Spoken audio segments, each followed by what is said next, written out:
to director's reports. We will start off with Colorado River Main Stem, Director George. Thank you, Mr. Chairman. Good morning, everyone. Let me start the morning with thank yous to our hosts, to Upper Gunnison District for everything that you folks have done all the way along, particularly Frank. I haven't seen Frank yet this morning, but he's been a well host all through the few days. And Director McCloud, thank you for your role and all the staff. Tours Tuesday, I would venture to say we enjoyed those as much as you possibly could enjoy a tour. It's just, this country is just beyond. And I'd heard about that part of the state, Taylor Park and the reservoir, all my life. Never been up there, so that was kind of fun to get to go up there and have it all explained. And I was telling Director McCloud how fascinating and complex this whole system is. By the way, the various agreements and players have figured out a pretty sophisticated shared management system. Hard to understand for those of us that are just being introduced to it. But you can see a lot of hard work and negotiating and thinking and engineering has gone into a really good way to manage our water resources. So it was nice to be able to learn some more about all that. Nice reception last night. Thank you. It's always good for us to have a chance to just visit. We all did. Congratulations and welcome to our new 3 members. It's almost like you're not even new anymore. I'll just jump right in. And so we're all very pleased to have this opportunity to become colleagues here. And so lots more good meetings to go. Kevin, you look like you just fit in and belong over there, as you do. It is. And so we're very pleased that you're in this role and with us regularly. Wish you the very best. The relationship that Dick and you and the others have built between DWR and CWCB is great, and we know that will continue. Director Mitchell, what can I say? You've taken on a pretty big lion, but you've got the goods to tame it. So we're all pledging our help to you and looking forward to much success for CWCB. So let me talk a little bit about the Colorado Basin Roundtable. Very active roundtable, I guess, as maybe all of them are. They've been pretty busy this week in anticipation of our regular meeting next Monday. They put together a WebEx to talk about well, just a whole lot of brainstorming, but primarily relating to basin implementation planning. Because we were involved with all of this, I didn't sit in on any of it, so I don't know the details.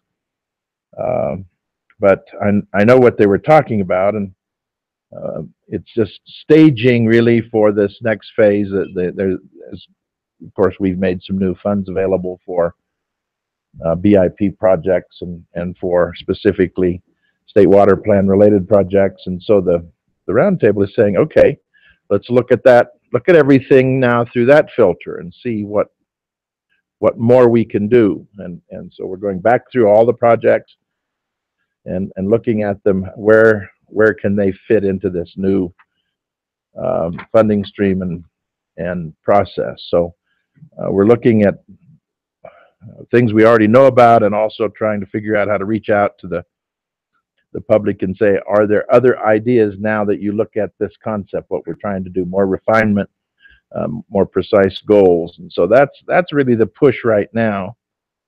We're also looking, continuing to look at other important projects. The Grand Valley Roller Dam rehab project is ongoing. We're in phase 2 or 3, I think. Want to keep doing what we can to help that very important project. management plan integration is very much in the works. Water planning framework, water banking, and of course the risk study are all focuses of our work these days. So lots going on there as should be. So I also took a minute this morning to check on the all-important Lake Powell, and hoping that the numbers would be up, and they are. The numbers I looked at were updated a week ago, last Thursday, I think. And so the inflow was reported as 117% of average for now. Of course, this is runoff, still runoff time, so, but still good numbers. So that's about 3 million acre-feet flowing in, and they were releasing a week ago about 750,000 acre-feet. So the lake at the end of June was 65 feet from full, which is 63% of capacity. I think that's up a little bit from last year. But the website, of course, said, but this is it. We're probably right at the peak. So of course, these numbers will turn around and start dropping a bit, probably. Monsoons could have some benefit on that, but that would also be an average to be expected. So the planned water year 2017 releases no more than 9 million acre-feet, and probably around the no less than 8.23 that's common and average and appropriate, I guess. So projections then for the whole basin were also interesting. So I'll share those with you. The storage of the entire Colorado Basin system sits at about 51% of capacity as of right now. And the forecast for the end of this 2017 water year is to be at about 56% of capacity. If I remember, that's about where we were last year. So I guess no surprises in any of that. But I didn't have a chance to look at the Farmer's Almanac for its July report. I'm pretty sure, though, I could write it. It's very dry until it rains. So, thank you. Questions for me? Questions for Director George? Thank you, Director George. Let's move to San Juan, San Miguel, Dolores River Basin. Director Hawkins. Thank you. And I have a few pictures for you, but I can start as they are getting loaded. On June 13th and 14th, we had the Colorado Foundation for Water Education host a tour in the San Miguel Basin. I joined for a day and thought it was an excellent tour, excellent speakers. It was my first opportunity to visit the Paradox unit of the salinity control program, which I found fascinating. But they did a really great job hosting that tour, and I enjoyed it. Up on the screen, you can see a picture of the Bobby K. Taylor Reservoir. Some of you will know this as Long Hollow Reservoir. And I am pleased to report that as of June 13th of this year, there were almost 3,000 acre-feet of water in this reservoir, which was very exciting. There have been some challenges exchanging water to the ditches in the La Plata River Basin as the native flow drops, but it's hoped that with the fall monsoons, there's going to be more exchange capacity in the reservoir. The second picture here, I had a chance to go and tour the La Plata West Lake Durango and Tribal Pipeline. It's a pipeline that will deliver water out of the Animas La Plata project to what we call the dry side in western La Plata County. This is a project that has been funded by both CWCB loan and grant funding, so it's really exciting to see construction equipment and people and pipelines actually going in this year. There's been a few project delays, such as eagle and bluebird nesting along the pipeline route, so they're a little behind schedule, but they're optimistic that they will be able to complete within budget. Along the same lines, the La Plata West Water Authority received a letter of conditions from USDA Rural Development, which will allow them to build out phase 1 of their treated water pipeline. So once the water gets to Lake Durango, where it's treated, then the first phase of the La Plata West system will be funded by USDA. The funding package is $4.42 million. It's a combination of loan, grant, and owner contributions. So that will actually get the water for La Plata West into the dry side where a lot of people currently haul water to their homes. And then the last update I have for you is on the Dolores River release. I know that Director Montgomery has updated the board on this, so I'll just tell you what's happened since May. There was an additional release in June. There were an additional 11 days at boatable flows. There was also a small release that was accomplished earlier this month that allowed Colorado Parks and Wildlife to manage some non-native smallmouth bass populations below Snaggletooth Rapid. Overall, for the release this year, the release occurred for 86 days, 208,190 acre feet. Ecological monitoring around the release is still occurring, and as you heard yesterday, we have several meetings planned for the fall and the winter to talk to the monitoring and recommendation team and then to the public about the release. And that's all I have. If there are any questions, let me know. Questions for Director Hawkins? Thank you. Dr. Stolp.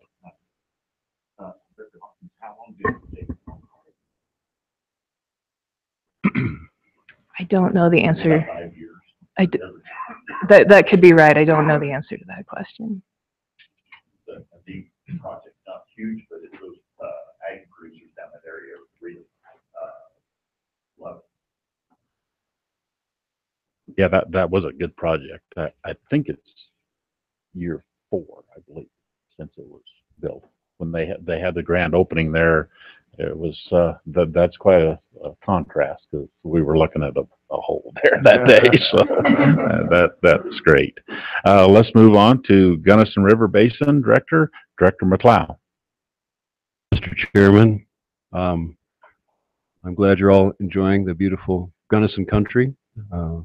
Hope you enjoyed the tour and the reception last night. You can come back anytime and stay and invest some money in the basin here.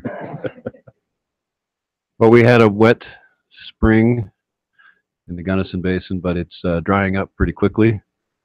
Very dry June. In fact, all of the Gunnison Basin, I think, is currently in the initial stages of a drought. We do have full reservoirs, however, as you noticed from Taylor Park Reservoir. Blue Mesa is almost full, within a foot or two from the spillway. And if you'd like to see Blue Mesa full, this is a good opportunity. It's about, normally it's 9 miles west of Gunnison. I think now it's only 7 miles west of Gunnison because it's almost full. The flows to make the peak in the Black Canyon this year were around 6,500 CFS, and to accomplish that, the Bureau has to spill the upstream reservoirs, and I have a video here of the spill at Morrow Point on May 24th this year. Go ahead. It's pretty spectacular. It's only about 40 seconds, but it's a great on down there. No.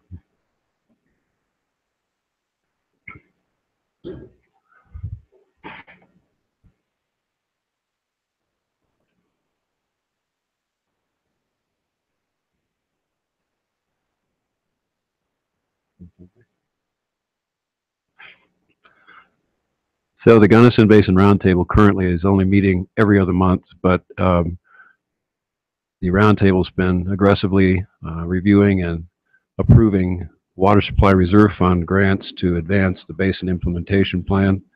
You saw only one this meeting, but next meeting there will be several to advance that plan. Some progress. The board gave the Upper Gunnison District a significant grant to work on watershed management planning, and that effort is advancing very successfully. We've made a great deal of progress in the last 2 months. We have our basin coordinators on the ground working. We've developed the outreach questionnaires. We have just completed the editing on an outreach portfolio. It's a folder that explains the process and the reason for everyone to participate. There's a section that says, well, I have ag water rights. What's in this for me? And I'm a part-time resident. Why should I care? And that sort of thing. And it's going to the printer this week, and we're ready to distribute those around the community and get some input. The participation so far has been very encouraging. Our ranching community has begun to engage wholeheartedly, which is a good thing, because about 97% of the water use in the Upper Gunnison Basin is agriculture. So it's imperative that the stock growers get involved, and they have so far. So that's a success. We appreciate the funding very much. Just wanted to let you know that it's going to a good cause. That, Mr. Chairman, I'll wrap up my report. Questions for Director McLeod? Thank you. We'll move to the North Platte.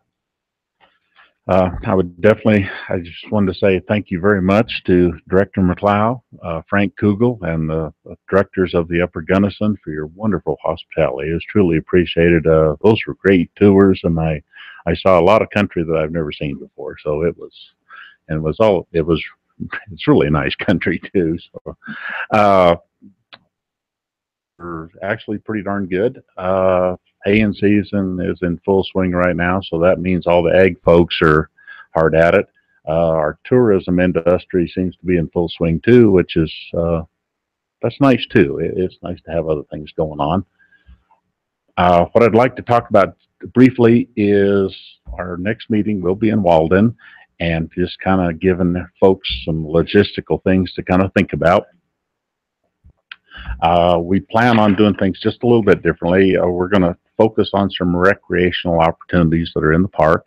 That's mainly hiking and biking, or if those aren't your things, let us know and we'll certainly try and accommodate you. If you want to just hang out, the only thing you need to remember when you're in North Park, you need to do it the old school way, because electronic devices are not happy.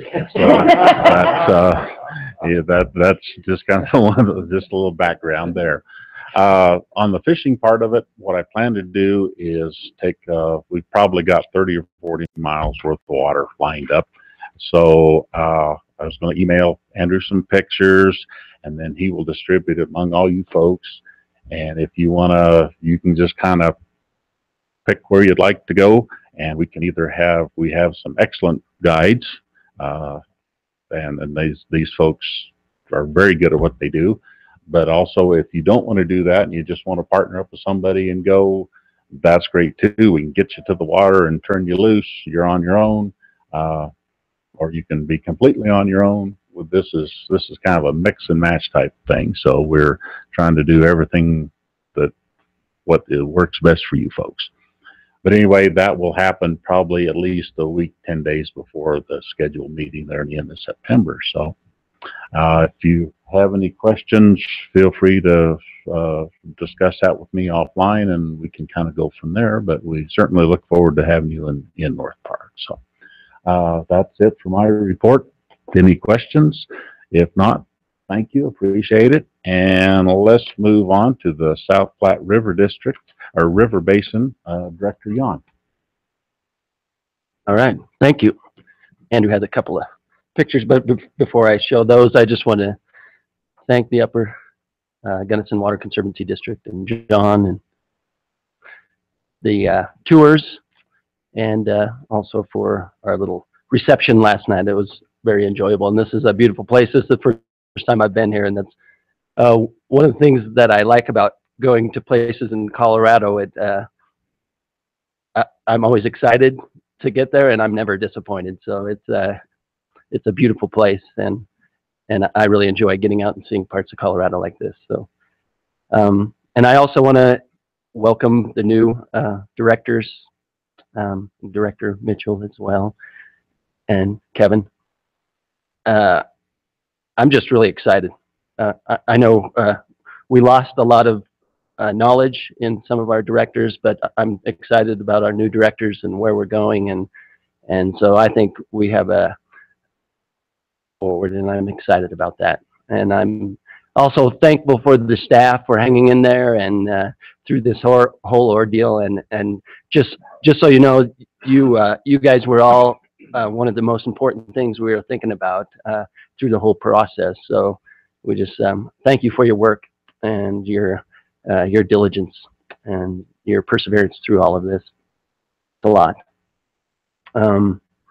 I wanted to, there's a couple things going on in the, well, there's a lot of things going on in the South Platte Basin, and you could see that from the potential loans in the South Platte. If you looked at that our loan section gave to you, potential loans in the South Platte coming up are $211 million. So, you know, those are some of the big ones, Windy Gap Firming and the NIST project, but there's others too. And so that's a lot of activity in the South Platte Basin. So we're trying to move forward. We're trying to implement some of those IPPs and some of the things that are projects that we recognized in the Basin Implementation Plan. The other thing that we're looking at, 2 years ago, there was a South Platte storage study legislation that came through, and so that's ongoing right now. We've been meeting a few times, and our contractor is working on that storage study. We had a meeting just, I think it was the 12th of July, and so we went through a few things, and the storage is just from Kersey to the state line, and the significance of Kersey is that's where the Cache la Poudre and the South Platte meet. So there's no tributaries, major tributaries below that. So from Kersey to the state line, we're looking at storage, and of course, you can't collect all the water from flood events like we've had in 2013 and 2015 unless you have an on-stream reservoir, and that's one of the things that was supposed to be looked at, and that is going to be looked at. It's probably going to be thrown out because, you know, the difficulty in permitting such a thing, but the legislator that came up with this legislation, J. Paul Brown from the Southwest, he wanted to make sure that we looked at because there was a reservoir proposed there, the Narrows Reservoir, so that will be looked at.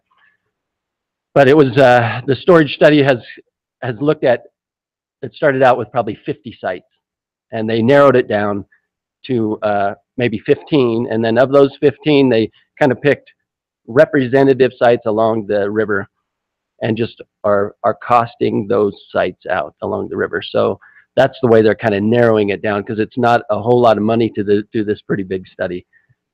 So they've chosen, let's see,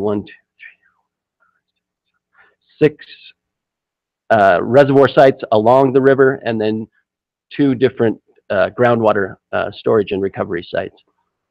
So that's kind of where that is shaking out anyway, and they're going to be costing all of those reservoir sites. That's not to say that those reservoir sites are going to be the ones that would be built, but they're in that general area.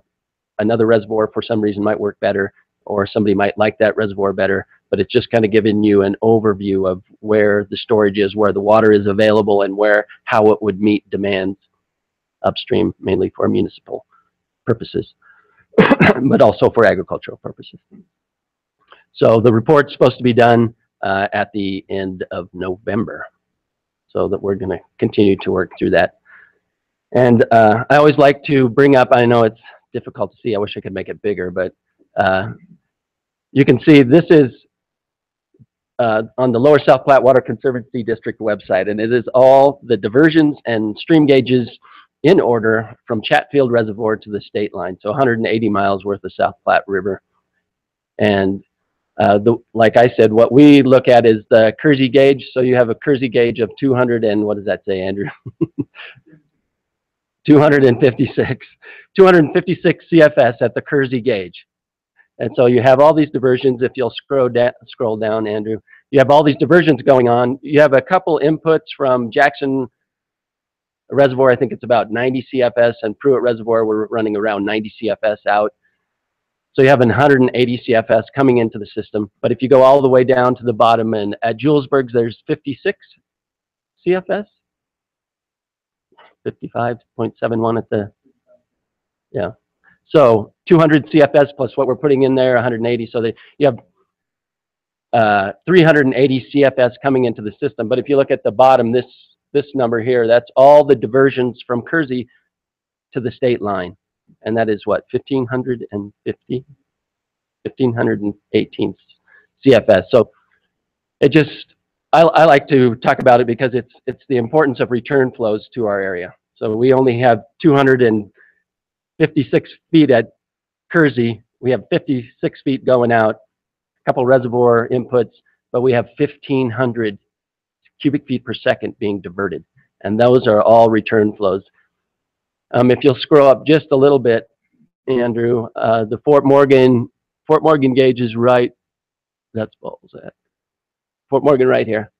So prior to irrigated agriculture, on a year like this where we have 102 degrees and yesterday was the temperature at home, the river would dry up at Fort Morgan. No water. It would soak into the sand.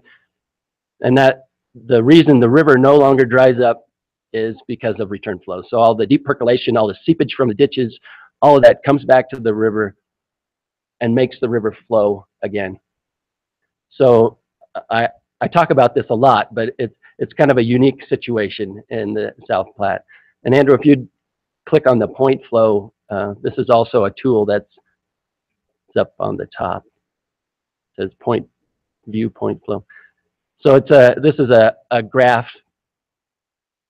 that's put together. So this is from, when it loads, from Kersey, come on, Kersey to the state line. Oh shoot, that's prettier.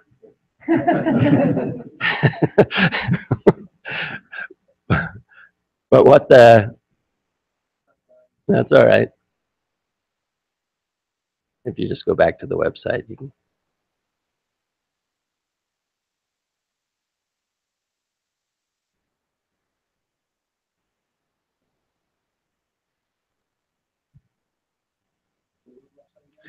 It was LSP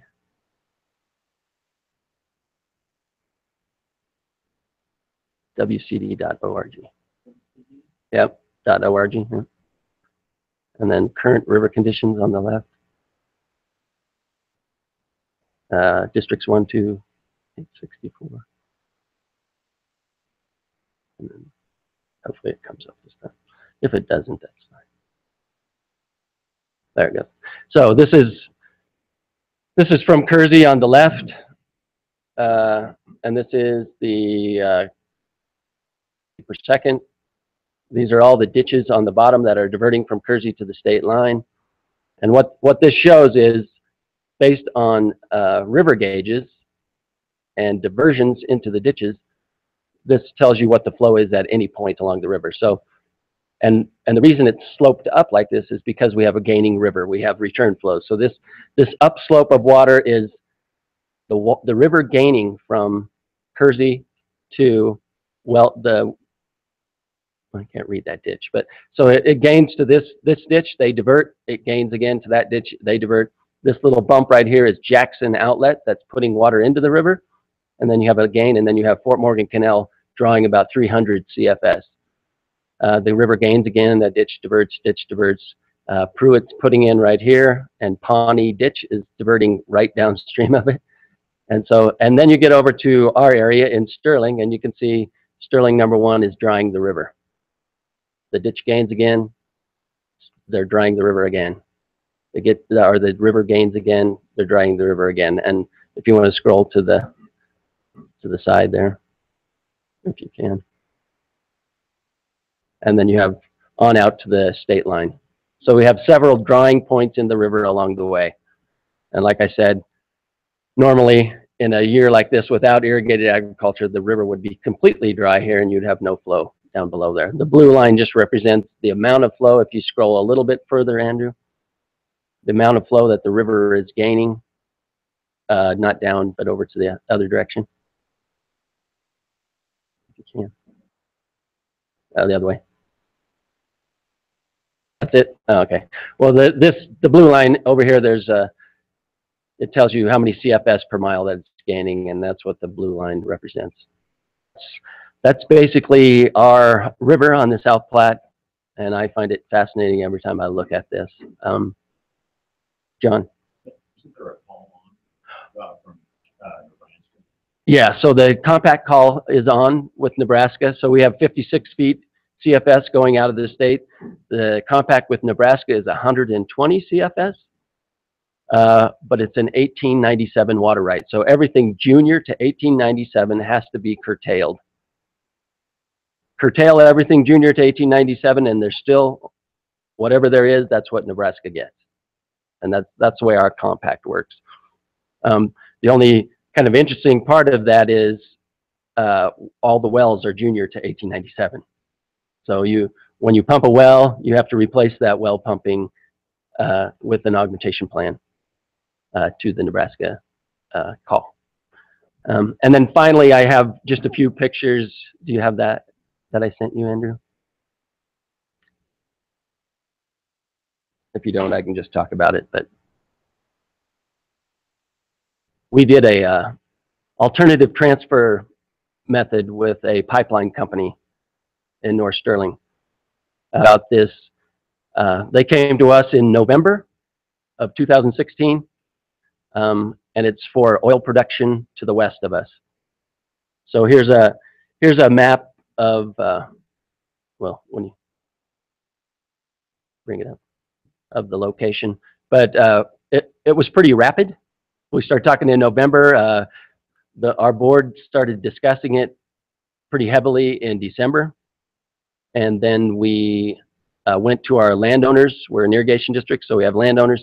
Went to our landowners in January, trying to explain what it was they were asking.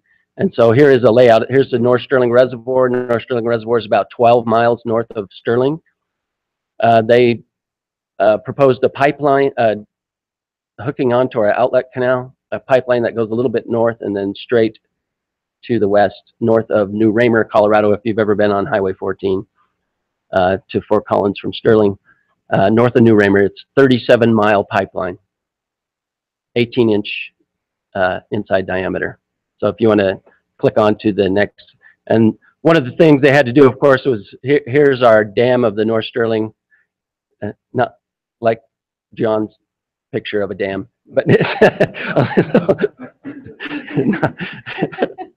but here's our outlet tubes right down here. So one of the things they had to do was connect to our outlet, and to do that, they needed approval from the state engineer's office, the dam safety. And I just have to tell you, it was a pleasure working with the dam safety branch. They worked hard to make this thing happen quite rapidly. So I just want to thank them and give them a big thank you for allowing us to do this in a fairly rapid fashion. So we have this next picture, Andrew. So they connected onto our south outlet tube. Next picture. They had to build a pad to set a vault on. Go ahead, we'll go through these pretty quickly. So there's a vault where they extended our outlet tube into a vault, set it on a foundation. Next picture. And then there's the finished vault down there. Next picture. Inside the vault, I'm right here, is a pipeline and a T taking water to the south. Next picture. It can also still run into our ditch if we would like it to. Next picture. And then they had to build a pumping station. They actually built 4 pumping stations, but one right at the reservoir. Next picture. And that's inside the pumping station. It's a 500 horsepower motor to pump it. And there's the pumping station there. So I think that might be all the pictures. Oh, that's at the very end of the pipeline. Go ahead, next picture. And that's there's a little water flowing out. So that was the day. This is our president of our board and our vice president and me standing. There's a little bit of water coming out at that time. But they started pumping water on May 31st. So they had to do all this acquisition of right-of-ways, all the construction of the diversion facilities with permits from both Weld and Logan County and the state engineer's office. And they started in March, and they had water running by May 31st. And they plan on taking 2,450 acre-feet this year. And that's going to be about roughly 5% of our landowners' water. So that's all I have. Questions for Director Yon? Thank you. Let's move to Arkansas River Basin. Director Goebel. Thanks, Mr. Chairman. So, being my first report, I was told it's standard to give as many thank yous as possible. And also say how dry it is. So, I've included all that in here, but that being said, I could have added many more thank yous to this list. But I guess first off, congratulations to Director Mitchell, State Engineer Ryan, and Directors Dutton and Hawkins. Look forward to working with all of you. I'm very honored to be appointed to this board. I'd like to thank all the other board members and staff for the warm welcome. I look forward to working with all of you and learning from all of you. So, I'd also like to thank Alan Hamill for representing the Arkansas Basin on this board for nearly a decade. I realize that I'm following a water legend, and I told Alan I feel like the guy trying to follow John Elway. And both do have streets and buildings named after him. So, but seriously, Alan has done so much for the Arkansas Basin and the state of Colorado. I'm very honored to follow him on this board. And there's no doubt that I'll be leaning on his expertise going forward. Director McLeod, Frank Kugel, Joe Busto, Eric Sky, and everyone else that had a hand in those two great tours. Again, I've also never been to, I've been to Gunnison and loved it, but I'd never been this way, so that's beautiful. The Arkansas Basin Roundtable met last week and approved 6 water supply reserve fund grants that will be coming before this board in September. 3 of these applicants are bringing significant non-CWCB matching grant money to the table, and 2 will also include sizable CWCB loans. With our basin fund having been essentially depleted last year, we had large demand for funds this grant cycle. And with the patient and willing help from Ben Wade, Anna Moss, Linda Bassey, Chris Sturm, and many other CWCB staff members, our needs assessment committee sorted through these grant applications. And we redirected some of those in full and partial parts of others to that will more directly implement the state water plan to the water plan grant program. And so we're expecting at least 4 of those grant requests to meet the August 1st deadline. In May, some good news, the Arkansas River Compact Administration passed a resolution allowing Colorado Parks and Wildlife to store the Highland Ditch water right in John Martin Reservoir to be put into the Fish and Wildlife Permanent Pool. In times of drought, right now John Martin Reservoir is got a lot of water in it, but in times of drought, it gets a little iffy, and they've had some pretty bad fish kills in the past. So this was critical, and this agreement was the result of years of work by CPW, CWCB, State of Kansas, LAMA, which is a well augmentation group in the area, and the Attorney General's office, and especially Division II staff from the Division of Water Resources. So we're looking forward to that. It was a 1-year approval, which that was tough enough to get, but hopefully it all goes well, and Kansas agrees to make it permanent. As far as hydrology goes in the basin, with significant carryover storage from last year and above average runoff and imports this year, Pueblo Reservoir almost spilled back in April and came within 200 acre-feet from spilling in mid-June. Unless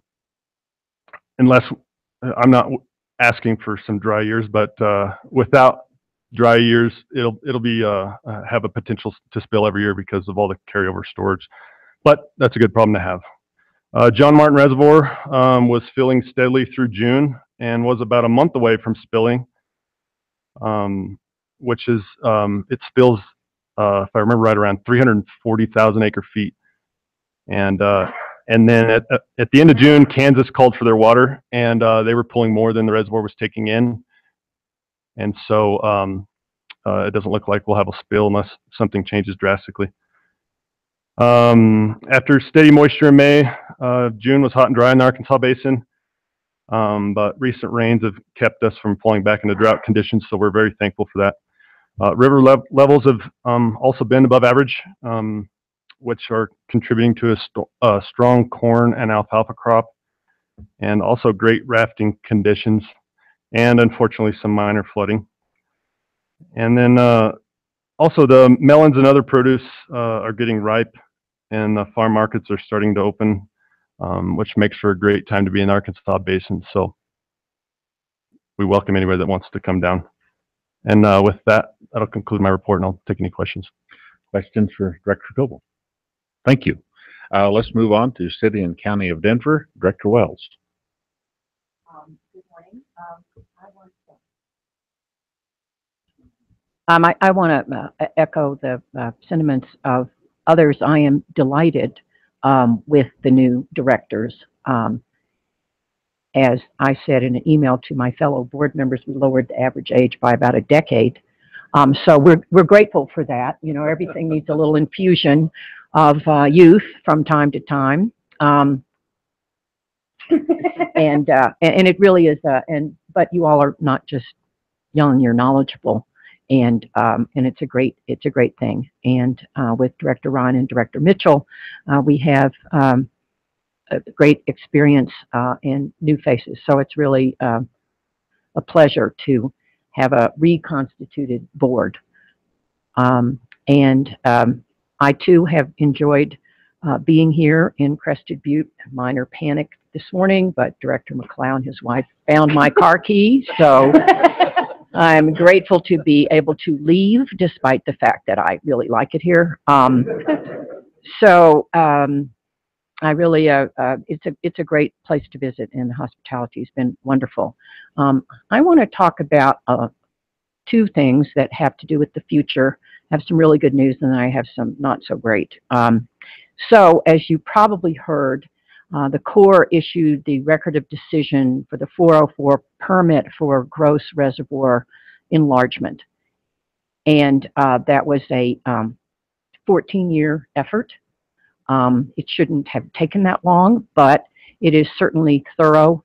In the last 3 weeks, I think, before they issued the ROD, EPA came to its conclusion that the project would have a net environmental benefit, which is not something that EPA ordinarily says about dams, but it is a tribute to the work that Denver Water and our partners on the West Slope and in the metro area have spent a lot of time, in fact, creating net environmental benefit for the West Slope and the East Slope in South Boulder Creek.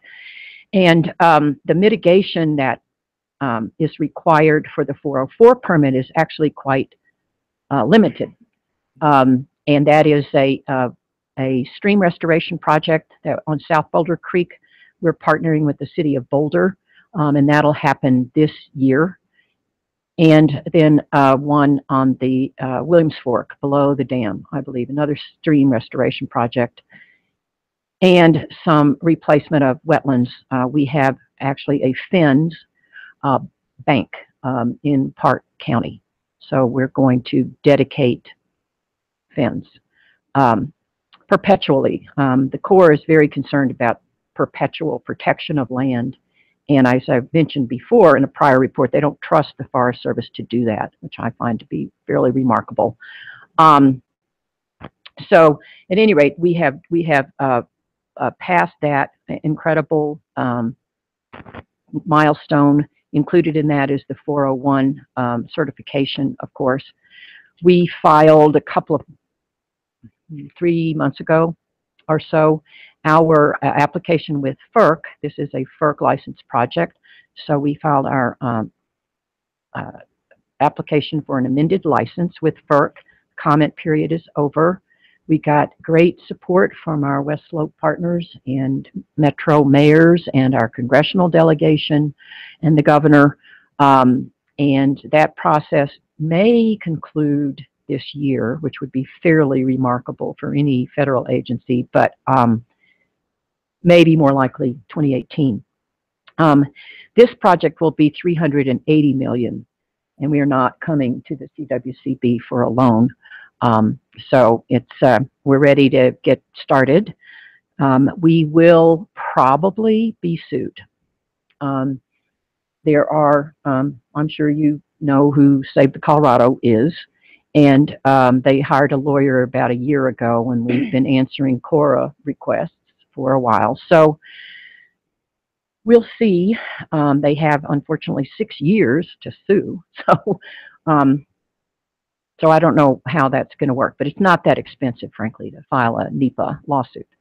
But we're prepared. The Corps has done a great job, and I think we should prevail. The not so great news has to do with our efforts to expand uses of recycled water under Reg 84. As you know, this was engendered by our desire to be the first in Colorado to have on-site recycling in our new admin building. Not the first elsewhere in the country, but so on-site recycling for toilet flushing and irrigation. And it's black water, and it goes through an elaborate treatment process, including plants and stuff. So if you want to go online and see what one might look like, San Francisco PUC has such a thing in their lobby. The Port of Portland has, it's an eco machine or a living machine or whatever. That's just one part of the treatment process. There's all kinds of other things. It's an on-site wastewater treatment system. So we wanted to expand the use of recycled water for toilet flushing. And then we added, while we were at it, livestock wash down impoundments. You know, there are lots of ponds that HOAs have, and it's nice to put recycled water into those instead of not having a storage decree or using potable water. And commercial edible crops really aimed at grow operations. It would be nice to use recycled water for that. And then also community garden edible crops. Urban Gardens is a organization that's working very hard to get that done. That latter one was always an uphill battle. And so the division at most levels, I think it's fair to say they are hostile to reuse. They view recycled water as pollution and treat it as such. And we're the proponent of this rulemaking. So we're doing all the lifting. And one of their first requests was that we needed to study salinity from existing Reg 84 uses, because it's a statewide issue, and if you put it on the ground, and then there could be salinity and that sort of thing. And then the curveball that we got, and I don't want to get too wonky here, but there was an effort. So most recycling, well, a lot of the recycling in the country, and all of it in Colorado, is from centralized treatment plants. Denver Water has a major recycled plant that eventually will be, I think, 17 MGD. I don't know what it is now, half that maybe. But then there's on-site recycling. That does exist in other places. It's required in commercial development in New York. But there wasn't a sort of separate guideline for on-site recycling. And the reason that it's different, on-site recycling, is it's in a building. There's not a 24/7 presence of operators watching everything and all that kind of stuff. So, and there's non-potable plumbing in a building. So they wanted to figure out, could we come up with a public health standard that if the treatment does that, then you don't need to worry about potential exposure, that it'll be safe.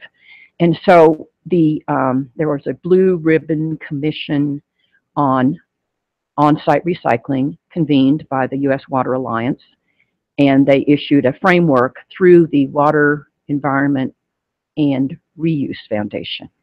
Water Environment Foundation and the Water Reuse Foundation have combined. So now they're WRF. And they came up with a framework. There was an expert panel convened by a scientist at CSU, whose name is Sybil Charvel. And the expert panel went a little bit off the rails. They're very, very conservative assumptions that toilet flushing, that ingestion of spray, that you could ingest a liter over the course of a year, which would mean you'd kind of have to have your head in the toilet for most of that year. But oh well. Any rate, so being conservative is, you know, that's a good thing, at least to start out. And any rate, so the framework that has come out for on-site recycle requires UV and membranes and all sorts of things, and that we can do that, we believe, with our eco machine.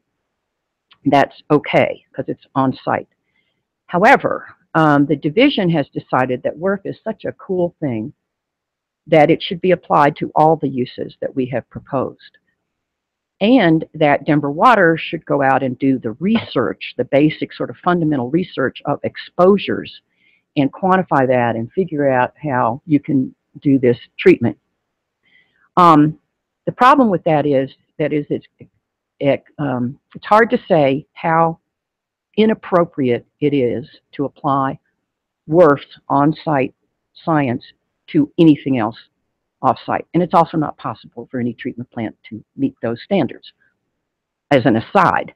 So what we have been engaged in the last couple of weeks is we have talked to Sybil Charvel, who's the expert. We talked to the guy at WRF who was in charge of it, who say absolutely not. The science behind it was small populations on site, close, you know, exposure close to where the waste is generated, so on and so forth. And you can't extrapolate, you can't expand it, you can't change it.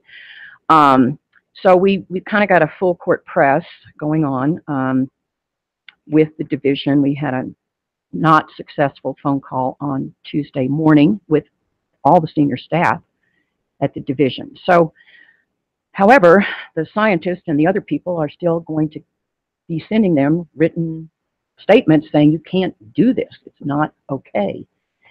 Where we are as Denver Water with the Reg 84 is we are going to not propose the uses that are outdoor because we don't want to do a statewide salinity study.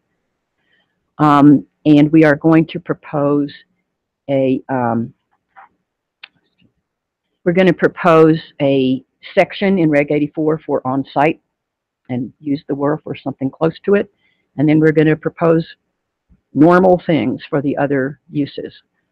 We've told them we simply will not spend money analyzing something that's inappropriate.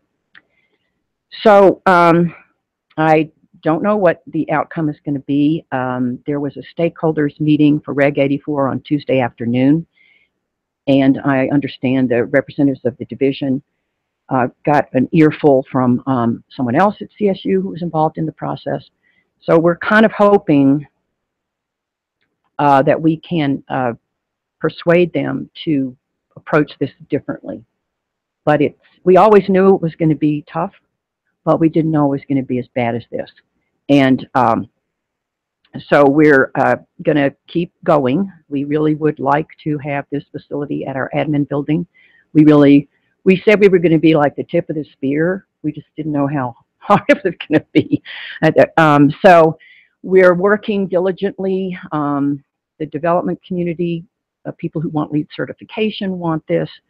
So we'll just kind of keep moving down the line and hope we can figure out how to make them come to their senses. You know, not everything is as clearly bad as this, but this is fairly dramatic. So we're working on them. And maybe I'll be able to tell you something different in September. So, you know, as we implement the state water plan, you just kind of have to, there are some reasons why reuse isn't greater in Colorado. It's not because municipalities don't want to do it. It's because we don't have a regulatory way to get there. So I think this will be an interesting challenge. Hopeful, but who knows? I kind of thought our phone call, we laid it all out, and they'd say, "Oh yeah, you're right. Well, thank you so much." That's not what happened. So, at any rate, I think we'll make some progress. We'll get there somehow. So, right now we're just going to use the scientist and try to make sense. Later on, we'll, I don't know, bring out a cannon. So that's it for me. Questions for Director Wells? Thank you. Let's move to the Rio Grande River Basin. Director Dutton. All right. I wanted to start off by saying thank you guys all for the very warm welcome. I am so excited to be here and for the opportunity to work with all of you guys on the board and the amazing staff who I have so much admiration for. So thank you for the opportunity. When I asked what to include in a director's report, I was told I could talk about whatever I want. So here we go.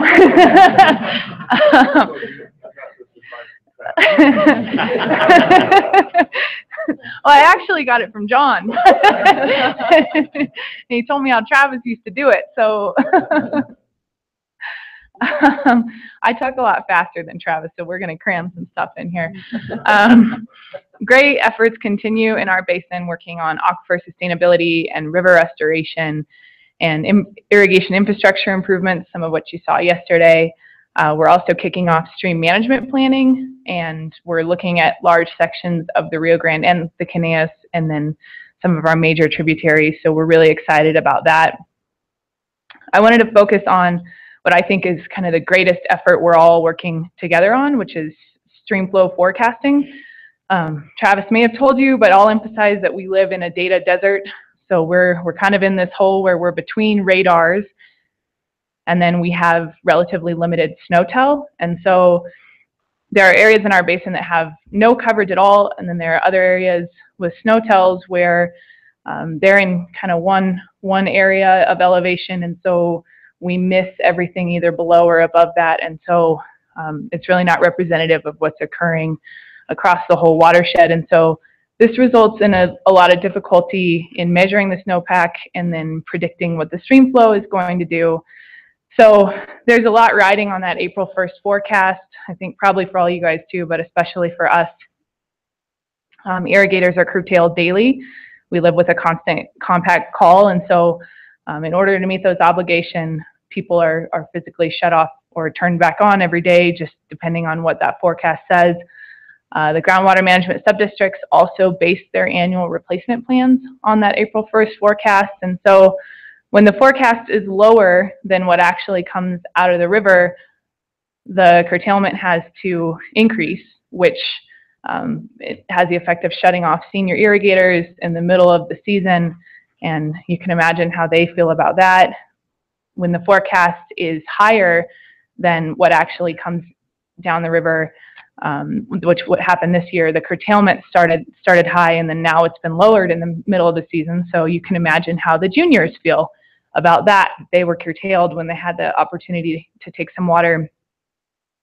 Plus, this year, especially having a smaller river than we had planned, means that the well pumping is probably going to have, or for sure going to have, a higher impact on the river. And so I give the subdistricts a lot of credit. The Board of Managers for Subdistrict 1 is planning to proactively release more water than they said that they would, and that was approved by the state engineer, because they want to make sure that they're taking care of those impacts to the streams, which is, I think, really great leadership on their part.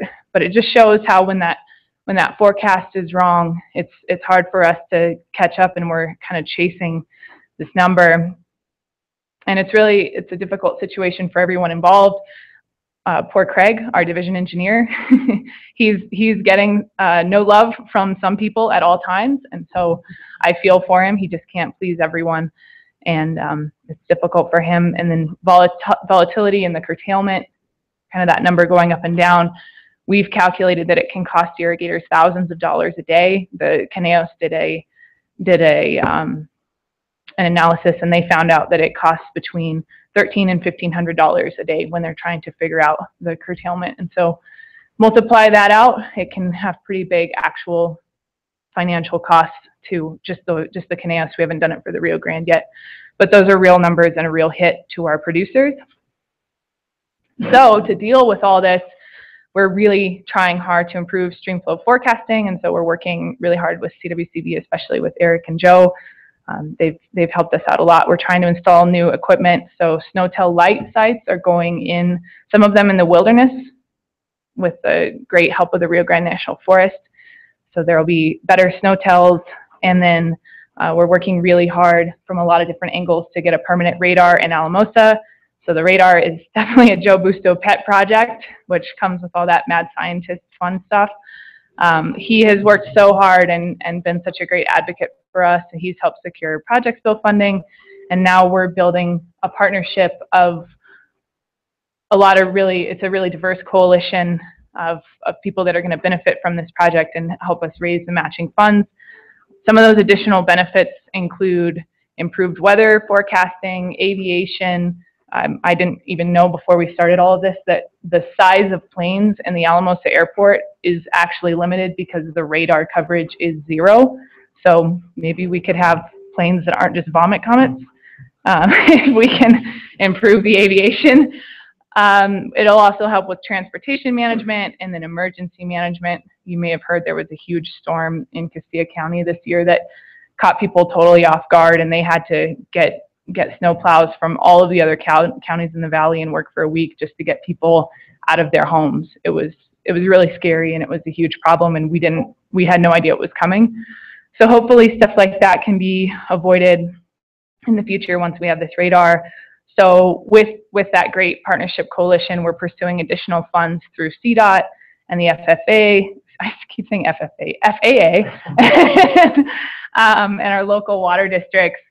So we're really searching all of our coffers and checking every couch in the San Luis Valley to find the funding for this project. But I'm pretty excited. I think it's going to happen. It's just going to take all of us. So that's it.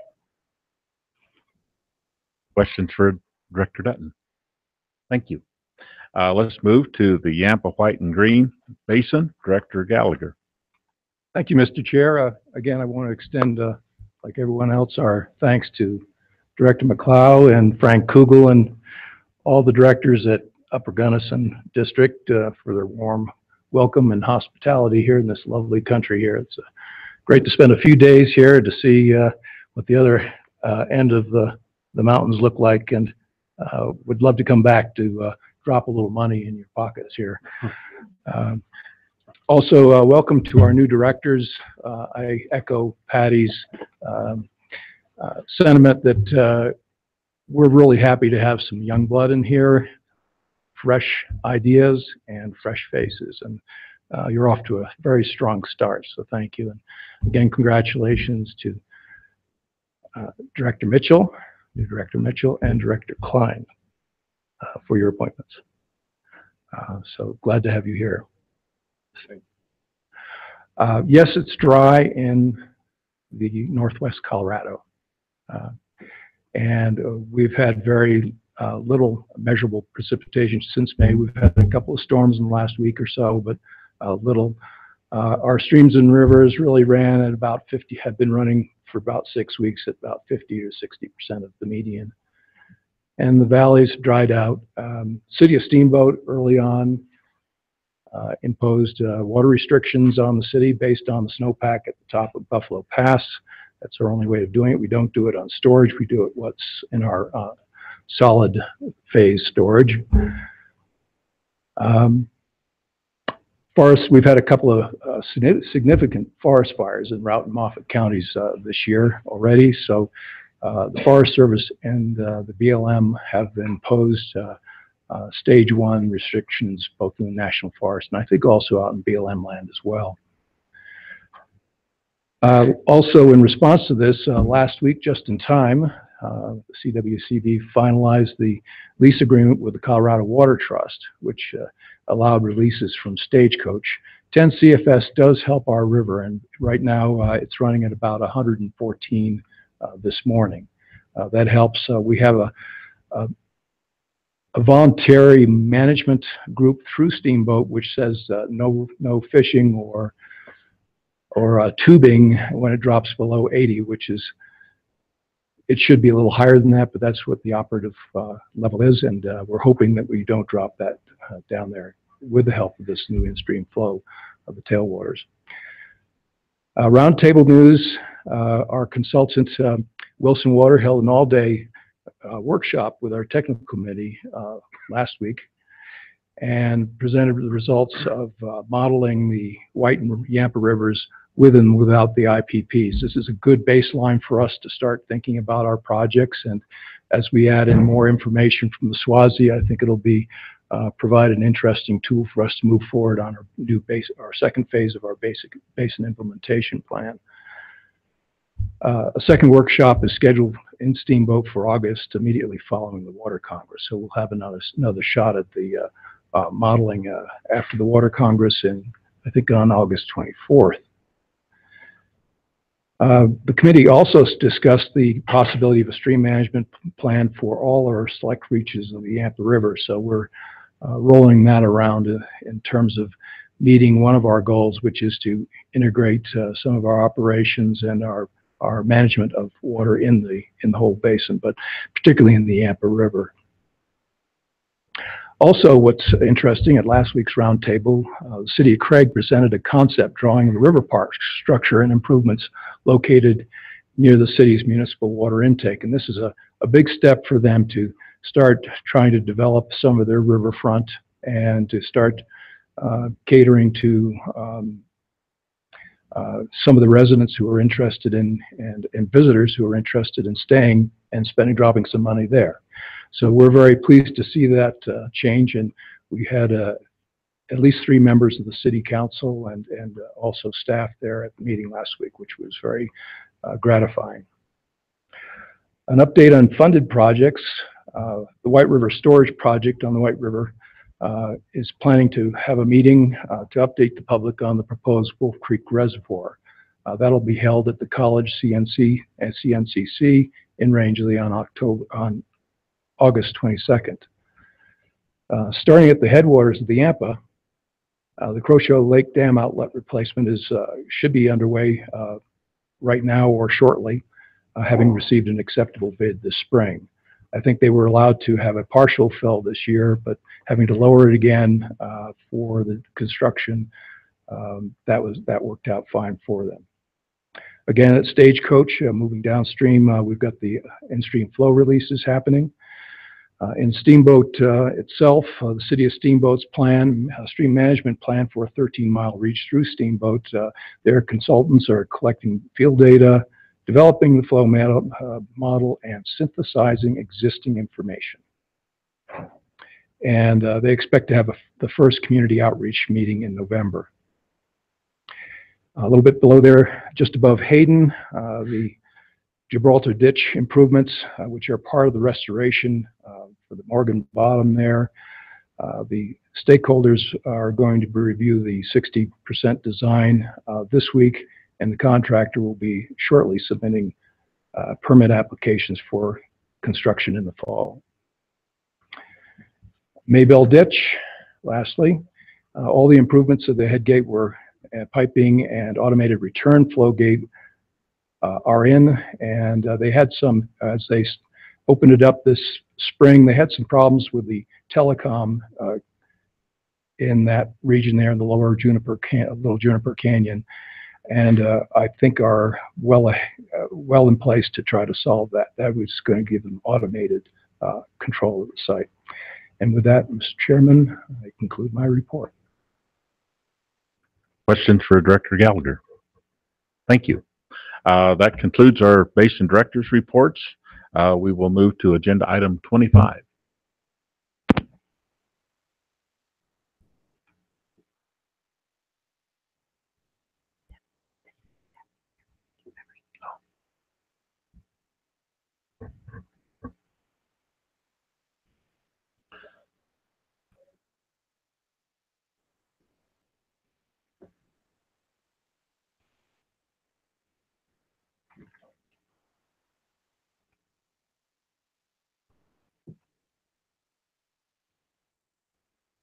Good morning. How are you? Morning.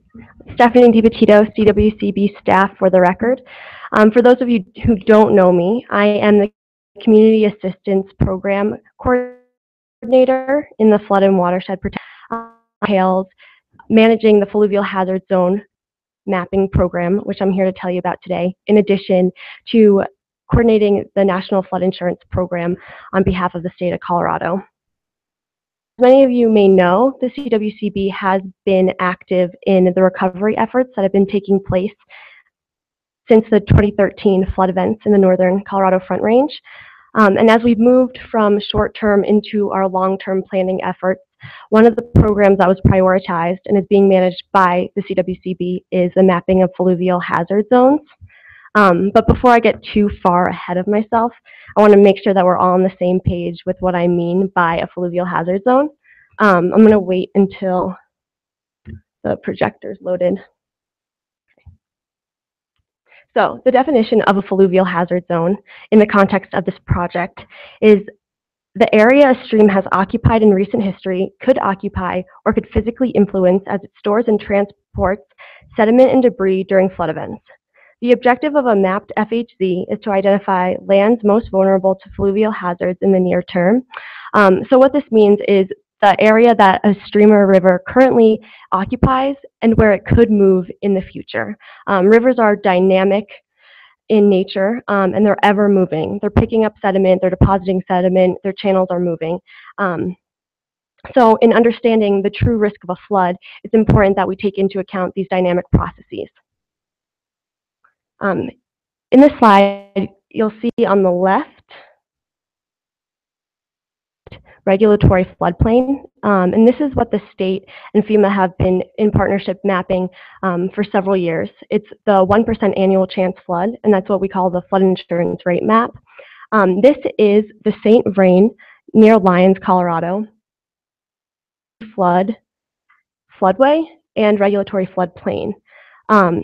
And this is a really good floodplain management tool as it allows communities to make development decisions. But these floodplain maps are static in nature. They take into account the inundation area of floodwater. So that's the depth of water during the 1% chance flood. But as you can see, here's the St. Vrain today. It's moved completely. Its channel is in a different place. And by mapping the fluvial hazard zones, we're able to take into account not just that static 1% chance, but the inundation or the dynamic nature of the river and its fluvial processes. And just to give you some context, nationally, 25% of the flood insurance claims throughout the U.S. are outside of that special flood hazard area or the regulatory floodplain. In the 2013 flood, we saw about 51% of claims outside of that area. And since 1978, which is our period of record, we've seen about 60% of claims filed outside of that regulatory floodplain.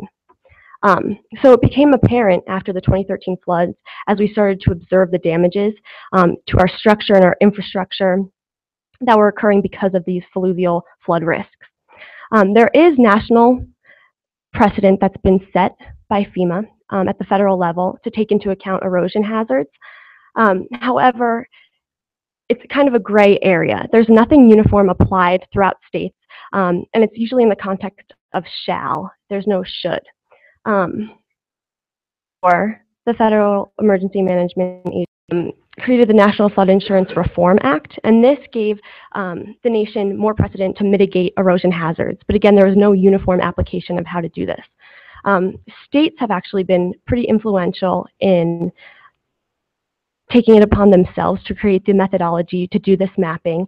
And it's been a great benefit to the state of Colorado because we've been able to leverage the data, the methodology, the protocols that other states have come up with before us.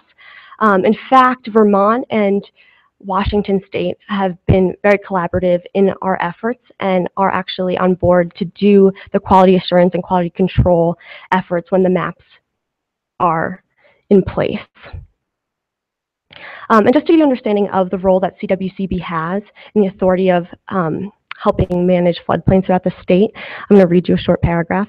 And the CWCB is the state coordinating agency for the National Flood Insurance Program. Floodplains are a matter of statewide importance, and the CWCB has been given the authority to prevent flood damages, regulate and designate floodplains, and ensure proper regulations of floodplains. The CWCB has rules and regulations for regulatory floodplains that set higher standards for floodplain management for communities in the state.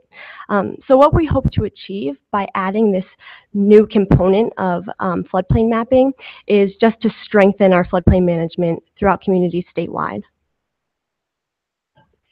And to really get this effort going, we recognize the need. And in 2015, the Colorado Resiliency and Recovery Office was able to advocate for us and help us pass Senate Bill 15245, which is a natural hazards mapping bill. And the bill has prioritized the mapping of floodplain, erosion, and debris flow hazards. This is the erosion hazard part of this bill. And the bill in total has given us $6.8 million at the state. And $700,000 of that is going directly towards the fluvial or erosion hazard mapping. It's a multi-year project, and it's set to conclude in June of 2018. The way that we are taking this approach of mapping is through pilot programs. So this is the first time we're doing this in the state. As you know, our state is very varied in topography, in river processes, whether confined or open plains. So we're taking this time to do pilots throughout the state to refine our methodologies and our protocols. And also encourage the communities that are being mapped to adopt maps through a voluntary program. And we'll also be providing model land use codes at the end of this to really advocate for the adoption. At this point, I'm going to turn the presentation over to my contractor, Michael Blazewitz. Any questions for Stephanie? Please proceed. Thank you. My name is Michael Blazewitz. I'm an environmental consultant. I live in Salida, Colorado. Good morning. It's a pleasure to be in front of the Conservation Board. I've been working for CWCB for about the past, since 2010 on a variety of different projects related to river channel restoration monitoring. Most recently with Kevin Houck and his team to help the state with the 2013 flood recovery effort.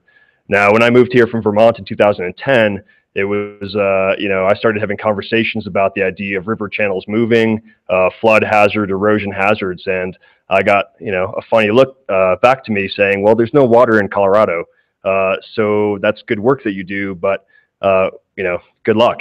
And so actually it was a 2013 flood that really started the conversation off, and I do want to point out that it's really, the work that we're doing here today is really some of the most innovative work that's happening around the country, and we are standing on the shoulders of some predecessors in Vermont and Washington State and others, and even internationally, folks have not really grappled with the fact that river channels move, and sometimes very abruptly, sometimes very drastically, and we haven't done a good job as communities to really map those potential erosion areas and to help communities plan for future erosion hazards.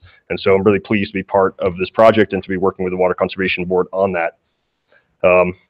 Let's see, so, whoops, there we go. Okay, so there was a prior component piece of work. We developed, a small team of consultants worked to develop an initial methodology. I'm not going to bore you with the details of that methodology, but you can find that on the state website. We'll point to that a little bit later in the presentation here. So this is really the kind of the second round that we're calling the pilot program.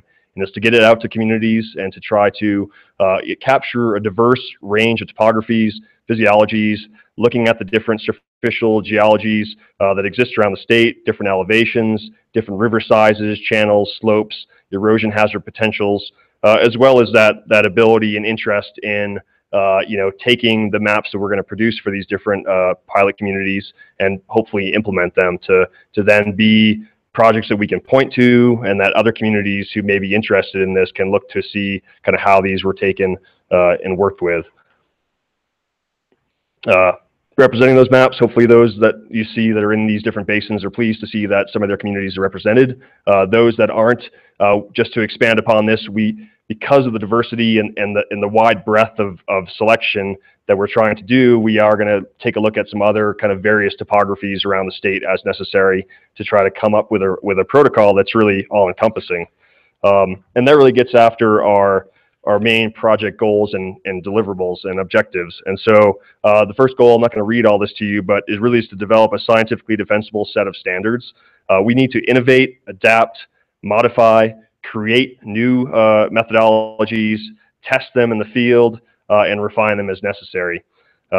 These methodologies will be peer-reviewed, hopefully repeatable anywhere in the state, repeatable in the same location by other, consultants, other entities that come in to do this mapping, and capture the wide breadth of topography and climates that we have within the state of Colorado, from the plains to the mountains to the western slope. I'll find these on the state website as well, just to let you know. To implement these maps across Colorado is obviously the goal, but to do that, first of all, we're going to select these pilot communities, that we have selected the pilot communities, to gain the traction, to provide examples that other communities can then follow. So starting where we feel like it's necessary to gather this information, and then hopefully provide some good data that can be useful and implemented in the different communities. The third aspect of this is really about education and outreach. As you know, there aren't this problem of fluvial hazard mapping. Fluvial erosion is not well talked about when it comes to communities and flood planning. So really, it's trying to bring the dialogue up, to educate people, to try to develop example protocols, example ordinances that might be then used in the future. And really, the goal is, like Stephanie said, it's not. Typically, we've thought about inundation, but really river flood hazard is really inundation and erosion. When you put those two together, then you start to really think about what room a river needs to have its own processes, to function as a river needs to function. And so we're trying to develop these maps for the communities so that they can, how they'll be used. They'll be to try to, let's think about our future planning. Perhaps if we map a fluvial hazard zone, it might not be a good place for a community to invest some of its critical infrastructure. We want to educate landowners about risk. And to be clear, this is not new risk. This is existing risk. We're just putting it on a map so that landowners, communities can make better land decisions. Hopefully assist in transportation decisions. We saw so much road damage from the 2013 flood, damage to bridges and damage to our infrastructure. Maybe we can think about trying to locate some of that infrastructure outside of these erosion hazard areas so that we don't have that same kind of repeat damage when a future flood does happen. Of course, we don't know when they will happen, but we do know that they will at some point. Hopefully we're going to inform land conservation planning. These might be good areas where we want to look at, where communities want to look at setting aside some land because they're typically high hazard areas for erosion. And of course that all might play into local communities' decision to provide some sort of zoning or land use, land decision, development decisions. Deliverables we will provide include the protocols, obviously, training and support to our local communities, model land use codes and ordinances, and then we're going to try to look at some of the incentive structures that communities can use, a little bit of the carrot, hopefully not so much the stick, to try to get these maps to be implemented, ideally statewide at some point. Right now, there's just a breadth of physics and physical science that there are a lot of different ways that rivers are eroding, and so really we need to call upon more than just a team of local consultants, and that's why Stephanie talked about we have a team of experts statewide, nationally, that are going to contribute to the process to try to vet our protocol, to determine whether or not, where we can innovate, how that they've dealt with these challenges in their own respective communities, own respective geographies, and try to ideally make Colorado, and I've already heard this before, and this is actually interesting, the Vermont, which is one of the first states to implement fluvial hazard zoning at the statewide level, has actually looked at the the initial protocol that we developed in the state, and has decided that they will be recommending our protocol, Colorado's protocol, as they go out and talk to other communities. So I think really we're standing on the shoulders, but we're also trying to innovate and make something that's new and novel here in Colorado, with the ideal of being highly useful. Collaborative effort, we'll be talking, data sharing, collection is already happening with our pilot communities. We've already hosted a webinar to start to bring them on board and start that educational process. Field work is scheduled coming for the fall. I will say that there are limitations to what we can map. There are always that kind of X factor that exists out there when it comes to erosion, especially when you start to implement and lay on top all sorts of various infrastructure, roads, bridges, railways, buildings, and other unknowns like landslides and things like that that can put a river outside of maybe where it might have been. And so our maps are for planning purposes, and we're just really trying to make them as holistic as possible. At this point, we're not assigning any level of risk. We're not saying one area is more high risk than another. We're just simply saying risk exists, and that community should be aware that this potential is there. And I will say that I think that hopefully the board will be really interested in this, that this project really, the mapping of fluvial hazard zones, it has additional secondary benefits. And I believe that those secondary benefits, by starting to create this overall perspective that river channels move over time, and we can give them some more space to be rivers and to do what rivers do, we're going to have secondary benefits of creating some open space along rivers. We're going to give some space for riparian corridors to improve water quality, for water and flood storage.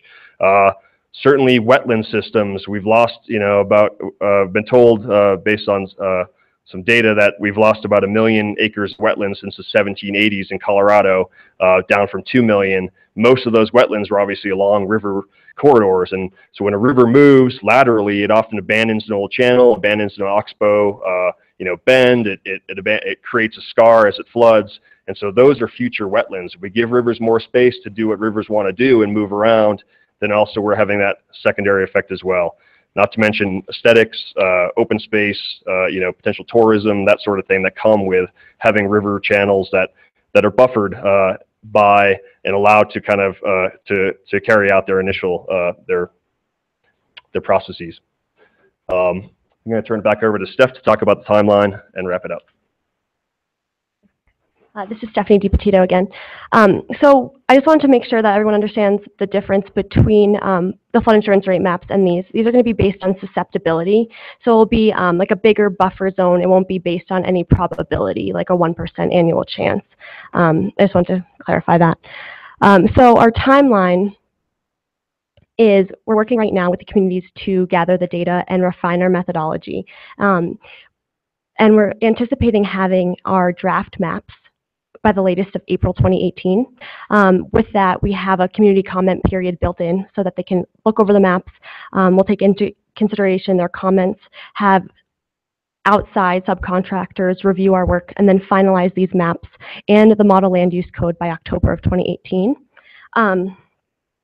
To give you an idea of what we've done to date, we did a request for applications. So everyone who was selected to participate in this voluntary mapping program applied through the CWCB.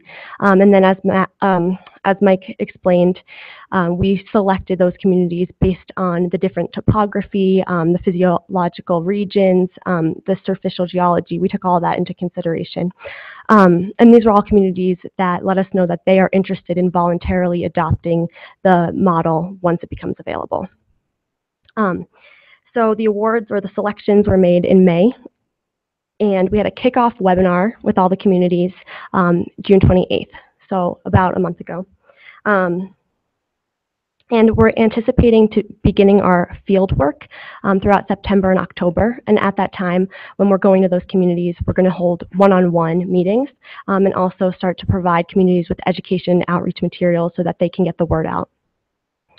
Some of the program partners that we're working with throughout the state are the Department of Local Affairs will be helpful in getting that model land use code off the ground, as well as the Resiliency and Recovery Office, the Geological Survey, and the Bureau of Reclamation. So if you're interested in learning more about the program, we have a website, and it's part of the Colorado Hazard Mapping website. So it's coloradohazardmapping.com. And if you're interested in seeing the draft protocol, which we're working to finalize, that's on there. The kickoff webinar, which was held for the communities, is on there, as well as our goals and our objectives. I can take any questions. Director George. Thank you. This is very interesting and a good presentation. It brings back memories, however, and I see Kevin sitting there, and we remember going through a lot of trouble because the communities and folks on the ground felt that they didn't have adequate opportunity to participate in the decision making. And to say it crassly, of course, mapping for this sort of thing makes winners and losers in the location real estate game. So it's just caution, because those complaints come here and then we give them to you. So I noticed you said you're working with DOLA, which is great. Let's be sure you've met with Municipal League fairly early on, probably Colorado counties as well, and just start at the front end and letting people know what you're doing. I think once they understand it, it's great. But there's always the question of what does it mean to value of my property? What does it mean to cost for insurance? Same as with floodplain mapping. So it's just what I'm seeing it from here, and I think you're probably right on it. But as you continue to report to us, add to your report how it's going at home, so that we know what to expect when the maps are ready. Director Gallagher. Thank you, Stephanie. This is a very critical program to especially mountain communities, but as we've seen in the 2013 floods down the plains as well. Does this website include a list of applicants or at least selected communities? Yes, it does. So you can kind of see on the bottom, and you can open this in the browser, and it has all of the priority reaches outlined. So I encourage all of you to go on, see if it's taking place in your community. If you want to be more involved, you can be. Great, thank you. Yeah. Any further questions? Well, thank you, Stephanie. Thank Michael, you. good presentation. Appreciate it. So let's move on to agenda item number 26.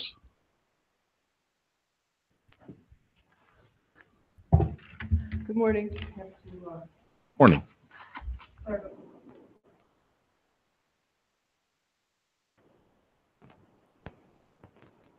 Good morning. Linda Bassi. I'm doing this presentation with the interim deputy director hat on, and this is the water plan implementation update. Excuse me. Too much blabbing. We do want to tell you that while the water supply section is the water supply planning section is the backbone of water plan implementation, the whole agency is involved. So when we give you these updates, we want to have different sections participate, and we may also have project proponents come up and tell you about the projects that are implementing the water plan. And I'm going to start this with a caveat that don't spend this presentation trying to figure out where these mountains are in Colorado, because these are mountains that symbolize our lofty aspirations. They don't come from anywhere, and they're part of, speaking of the infusion of youth, we have some very talented young people back in the office, Mara and Megan, and they are trying to push us forward with technology. So this is a different kind of PowerPoint that Lauren and I struggled to edit, and but it's very beautiful. We're aspiring to great heights. So, and you might get dizzy. So, I think that we have a new water implementation plan fact sheet. It's also online. The next newsletter will go out August 3rd.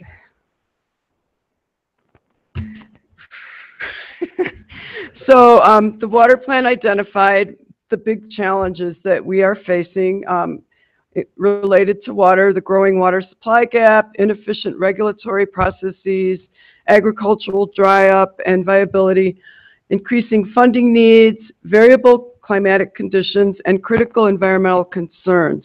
We're going to address the climatic conditions and critical environmental concerns in the SWASI agenda item, so I won't touch upon them in this PowerPoint, but we have been moving forward with implementation on those as well. So the first category I'll talk about is the water supply gap. And talked about the Moffett Collection System project reached a milestone in July when the ROD and 404 permit were issued. And this project will result in 18,000 acre-feet a year of annual supply. The additional 131 vertical feet on the dam will add 77,000 acre-feet of storage capacity to Gross Reservoir. That includes a 5,000 acre-foot environmental pool, and the project will also provide 1,000 acre-feet for flows in the Fraser River for environmental flows. So like any complex project with a lot of planning, collaboration, and federal permitting, this has been a lengthy process, as Patty told us. State agencies that have been participating in this process include CPW, CDPHE, and CWCB, and that is implementing the Critical Storage and Permitting Action 4 of the Water Plan, which talks about state agencies collaborating with project sponsors in the permitting process and trying to help to move things along. The next project that has reached a milestone this year is the Windy Gap Firming Project, and that's a $400 million Northern Water Municipal Subdistrict dam and reservoir project in northern Colorado that involves 12 project participants.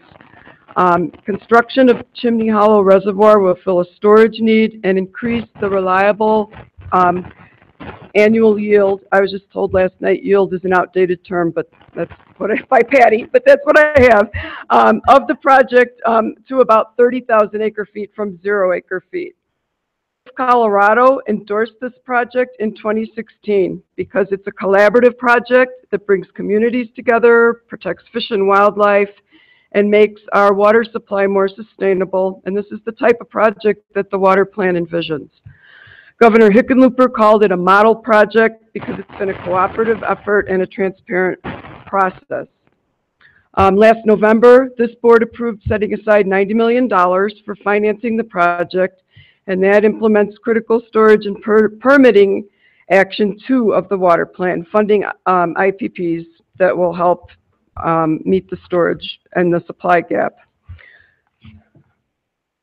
So this past May, the Army Corps of Engineers issued its record of decision approving the project and approved a permit for construction.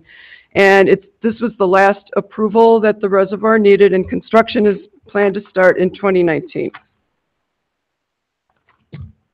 We're going to fly a little here. The next category is agricultural viability. And CWCB staff continues to promote efforts to support the goals in the water plan related to agriculture, and those are maintaining agricultural viability, facilitating ATMs, and supporting ag conservation and efficiency. So the state's working closely with the agricultural community. A couple of example projects are the Ag Water Network. It's an initiative that was created by the Colorado Cattlemen's Association and the Partners for Western Conservation that launched in 2015 with some funding from the Walton Family Foundation. And the mission is to keep agricultural water connected to agricultural land. And so they're developing a web-based screening tool that will help ag water right holders assess their water right leasing potential, assess the value. And a good analogy, it's like a blue book, Kelly Blue Book for water. And to implement Critical Agricultural Action 1, that is education and assistance for irrigators to try to be able to enter into transactions more easily. The other example is the Lease Fallow tool, and CWCB and DWR are continuing to coordinate with many entities, including Colorado Water Institute and the American Council of Engineering Companies, to support the Lease Fallow tool that's being used now by the Catlin pilot project. The legislature passed House Bill 1219 this year that Ag Water Leasing Pilot Program. It expands the program to allow up to 15 pilot projects, up from 10. and no more than 5 may be located in any of the 4 major river basins that you know, and it extends the program until 20 set to expire. We're also going to continue exploring using similar tools statewide, looking at a future iteration of House Bill 1289 that would have required the state rulemaking and develop a tool to calculate historical consumptive use that would have been presumptive and would have made it much easier and cheaper for water rights holders to do these types of transactions. So that issue's been referred to the Water Resource Review Committee, and I think that we're going to pursue a bill through that committee. Another agricultural efficiency opportunity that you heard some information about yesterday is potential funding opportunities from reclamation related to salinity control and water quality improvement projects on the West Slope.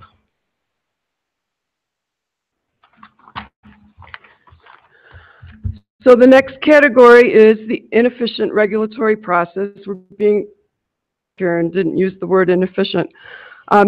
The water plan called for improved efficiency and coordination in the water supply permitting process.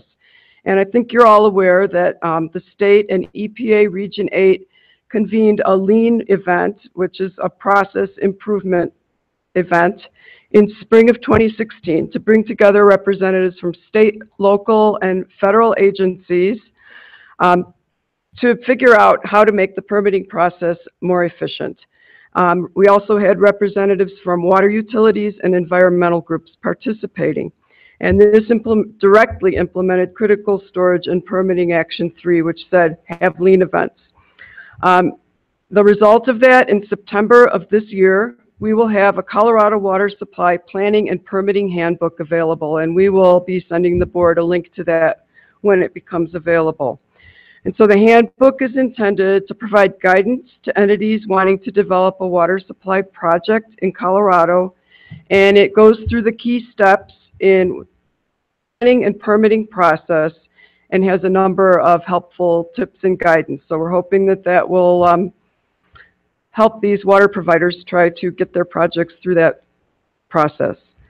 Also in June of this year, DNR and CDPHE signed an MOU that memorializes the intent of Colorado Parks and Wildlife and the Water Quality Control Division to increase coordination and streamline the state's role in the water project permitting process. And they'll do this by coordinating on CPW's 122.2 Fish and Wildlife Mitigation Process and the Water Quality Control Division's 401 certification process. And that type of coordination already has occurred in the NISP project. And this implements Critical Storage and Permitting Action 4 of the water plan. Excuse me. Oh, we'll talk about funding. The big news is that the Colorado Water Plant Grant funding guidelines and application are online. We have been getting a lot of phone calls from people interested in applying with many, many questions. We're doing our best to answer them. And the purpose of this funding is to make progress on the water plan's critical actions and measurable objectives. One thing, the plan set an objective to sustainably fund its implementation, and so the state is investigating options to raise additional revenue in the amount of $100 million annually. That would be $3 billion by 2050, starting in 2020. And that is Critical Funding Action 5. And I'm sure you'll be hearing more about this at future board meetings.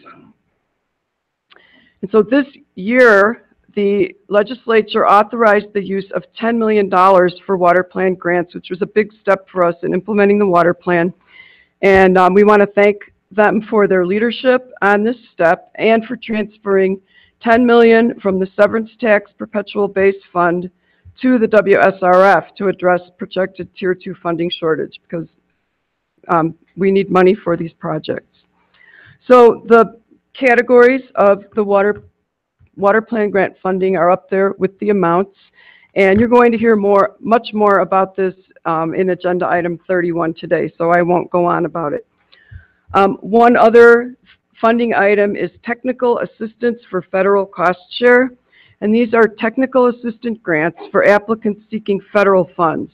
The CWCB staff will assist the applicants in putting together a competitive application for federal cost share programs like the Salinity Control Program, NRCS's Regional Conservation Partnership Program, and the Bureau's Water Smart Program. The last category is innovation and outreach activities. And I couldn't figure out what these numbers meant, but then it looked like some formula. But what it means is that we're talking about our tap-in events, about, I think, at the last board meeting. And tap-in is a collaborative initiative to bring innovation into the water sector. And it approaches innovation with a three-prong approach: to think about and view problems in new ways, facilitate creative partnerships, and to mobilize people and resources to actually solve problems and produce results. It sounds pretty common sense. So two events that we feel are pretty successful because we had many attendees. The first was a community dialogue event in May that featured 3 water entrepreneurs, and we had over 50 attendees. And the second event was a reverse pitch event. And that means that the end users go in front of the entrepreneurs and present their challenges. And so I believe that Director Wells was at that reverse pitch event. And there were 130 attendees, so that was great. And the next one is scheduled for August 24th in Fort Collins, and we'll focus on agricultural, food, beverage, and brewery industries. And so this implements critical education and outreach action 3, which is to identify water challenges and try to find innovative ways to meet them. And the rest is to be continued. I will try to answer any questions. There are also staff members in the audience that can answer questions, or Becky. I'll call on Director Mitchell. Oh, thank you. So there was some debate on how we presented this, just because I've been up at the podium as it relates to water plan implementation. And I think one of the key things to remember was that as we talked about this board meeting, I only had a few days to prepare for it. My thought was really that everyone at the CWCB, but everyone sitting here and folks on the ground that are implementing projects are responsible for the implementation.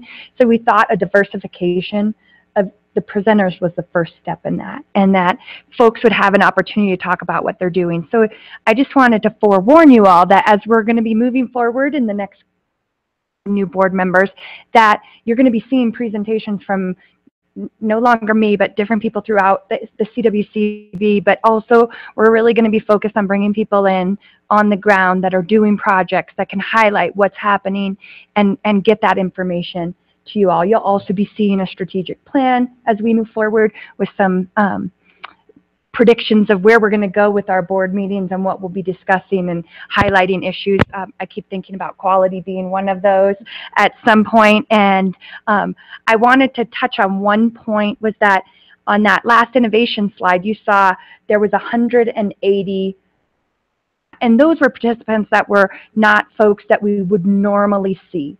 Those were folks that were not in the tent previous to these events. And so I thought that was one key thing to highlight, was that there were new people there thinking about the problems and having new ideas on the solutions. So I think that was really key. And again, I wanted to echo how thankful we are for the water plan grant program that the legislature helped us get to, and we're hoping to have a good relationship with our folks so that we can continue that kind of funding. So I only wanted to add just a few comments, and that was it. Great, thank you, Becky. Other directors' comments? I think we're pretty good.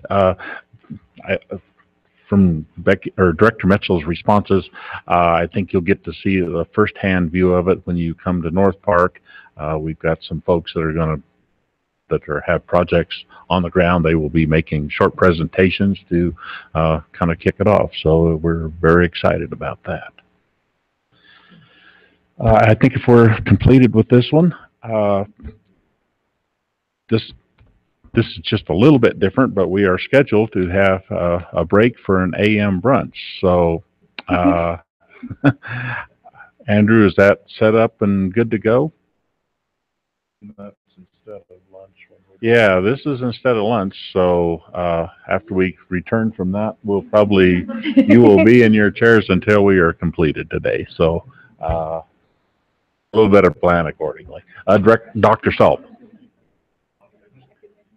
Yeah, Mr. Chairman, while Andrew's checking on brunch, I just wanted to echo what was said about the tap-in. This really seems to have hit a interesting nerve or whatever, and reflect what Denver Water was there pitching some needs that they could have. The Greenway Foundation had a trash problem, and it's kind of interesting the asks of these people that are looking for solutions. And the number of people there that it wasn't a typical water meeting by standards that when you go, you recognize 2/3 of the room. A handful of people from the typical water meeting. And these were all people that were really interested in doing something. And this is kind of a new venture for them, and many of them into the water arena. So I was really impressed with the last two meetings. Looking forward to this one in August. Thank you. Yeah, this is really great. Director Wells. I just want to echo that sentiment. It was really exciting, and Mara did a great job of starting off the meeting with people who are investors and what investors want, where venture capital goes. Very little goes to water, because water is provided by institutions like mine.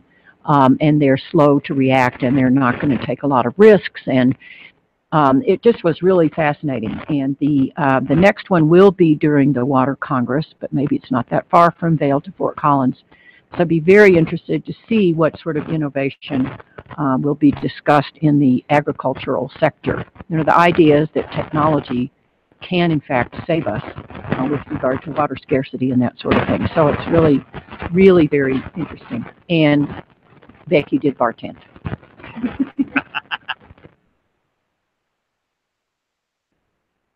Sounds great. We are in recess until, let's be back at 11:25.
Interstate Federal and Water Information Section staff. I'll be presenting agenda item 27 for you this afternoon. Or is it still morning? The brunch kind of threw me off a little bit there. We'll be talking about proposed criterion guidelines for damaging high groundwater response grants in the South Platte Basin. So in this year's projects bill, $325,000 was appropriated for South Platte River Basin groundwater level data collection, analysis, and remediation. This criterion guidelines document is specifically towards the part of the language that says the CWCB may use the appropriation to award grants for projects for the construction, maintenance, and monitoring of dewatering infrastructure. So these do not preclude us from spending money in any of the other ways described in Section 10 of the projects bill, but this is specifically pertaining towards that language. This criterion guidelines document was adapted from the 1178 Emergency Dewatering Fund criterion guidelines that was approved by the board in July of 2015. There are a few differences between this criterion guidelines and the previously mentioned one of which we did loosen up the language a little bit. In the 1178 criterion guidelines, it really was more geared towards dewatering wells, whereas in this criterion guidelines and for this program, we really want to extend what that dewatering infrastructure means. So we're looking more into drains, tiling systems, pumps, the whole smorgasbord of what we can do to get water out of the system. So that's one of the major differences. Another one is we're actually requiring a match this time around. So we're requiring a 10% match for this program, and that was really just so that our applicants would have a little bit of skin in the game and we could really ensure that we would get some quality projects coming in. The final difference that we have between 1178 and this one is we did have a threshold that if the grant was less than $100,000 that we could approve that at staff discretion, of course with approval of our executive director Mitchell, and over $100,000 we would bring it to the board. So with that, I would like to open it up to any questions, comments. Questions for Eric? I don't see any. Please proceed. All right. So the staff recommendation is the approval of the proposed criterion guidelines for damaging high groundwater response grants in the South Platte Basin. Director Yon. Thanks, Eric, for doing this. Good work. I guess if there's no questions, I would move staff recommendation. Motion by Director Yon, second by Director Gallagher to move staff recommendation, agenda item number 27. Further discussion? Call for the vote. All those in favor signify by an aye. Aye. Opposed? Motion carries. Well, thank you kindly. Great. Let's move to agenda item number 28.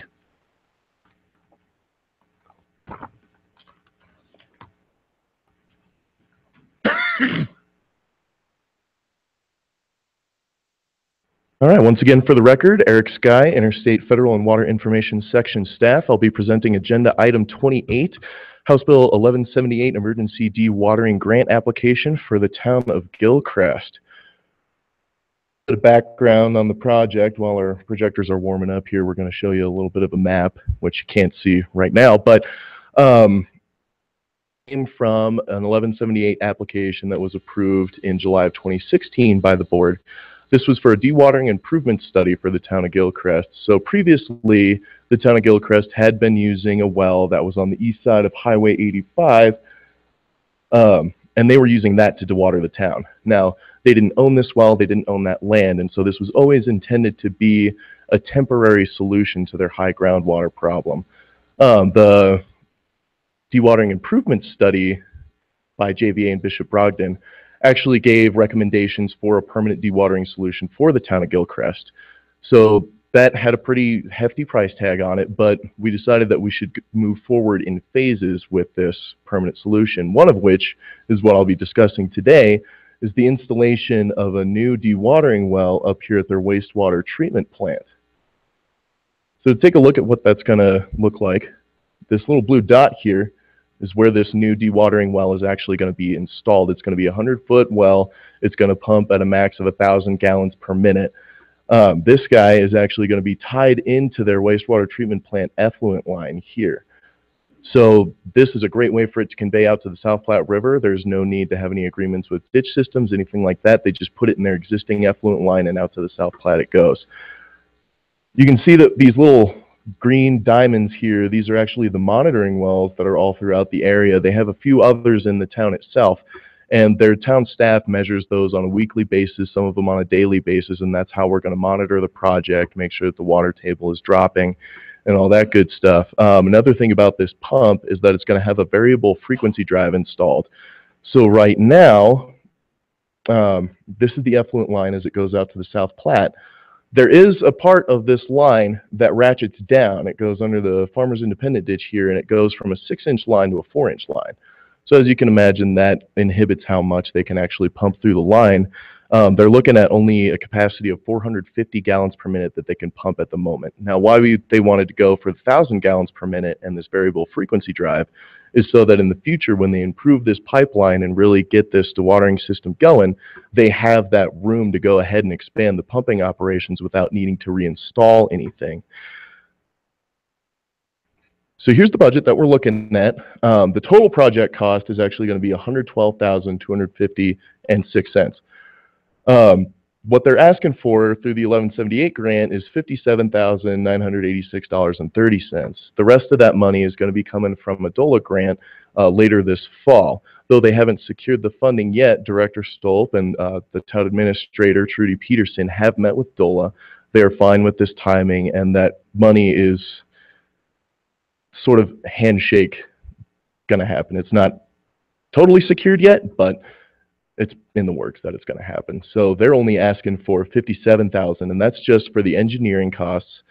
So they have to tie in this new pump to their effluent line, and that's going to require a little bit of engineering to figure out exactly how big that pipeline is going to be, how long it's going to be from the final installation point, and exactly what they're going to need there. So that's going to come out of this grant. They're also going to purchase the pump itself, and then they're going to drill the well. So we've got our criterion guidelines here from the 1178, and you can see that this application does meet all of our criterion guidelines. We are pending on this permitting requirement. They did send in their dewatering well permit, that GWS 45, on June 22nd. We have yet to hear if the state engineer's office has approved that dewatering well application yet, but once they do, they'll be ready to roll and get going on this. The other thing I'd like to point out is, like I mentioned in the previous agenda item, we did not require a match for this, but they do have that $54,000 match from the DOLA grant that's coming in the fall. So with that, CWCB staff recommends that the board approve this House Bill 15-1178 emergency dewatering grant request from the town of Gilchrist for up to $57,986.30. That time, I'll take any questions, comments, or concerns. Trudy Peterson says that she wishes she could be here, and she really appreciates all the help that the board has given her throughout all of their 1178 grants and some of the support through Groundwater Tech. Director Yon.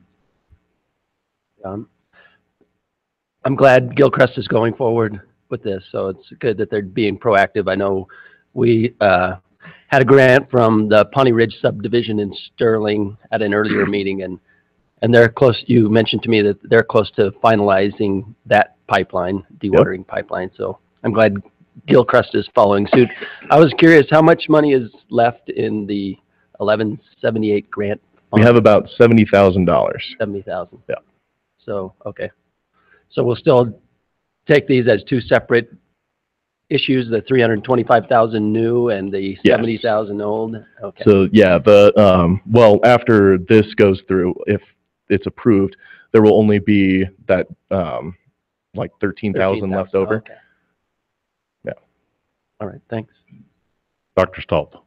Thank you, Mr. Chairman. I just add that the town of Gilchrist has about 350 homes, and many of them, or a number of them, especially close to this proposed site for this well, have experienced some groundwater and basement issues. And the overall town income is fairly low on a per capita basis, and so this is really appreciated by those residents as well as the city government. Further questions? I think we're ready for staff recommendation. All right. Well, once again, staff recommends the board approve the House Bill 151178 emergency dewatering grant request from the town of Gilcrest for up to $57,986.30. Director Yon. I would move staff recommendation on agenda item 28. It's been moved by Director Yon, second by Director Gallagher to move staff recommendation, agenda item number 28. Further discussion? I'll call for the vote. All those in favor signify by an aye. Aye. Opposed? Motion carries. Thank you. Agenda item number 29.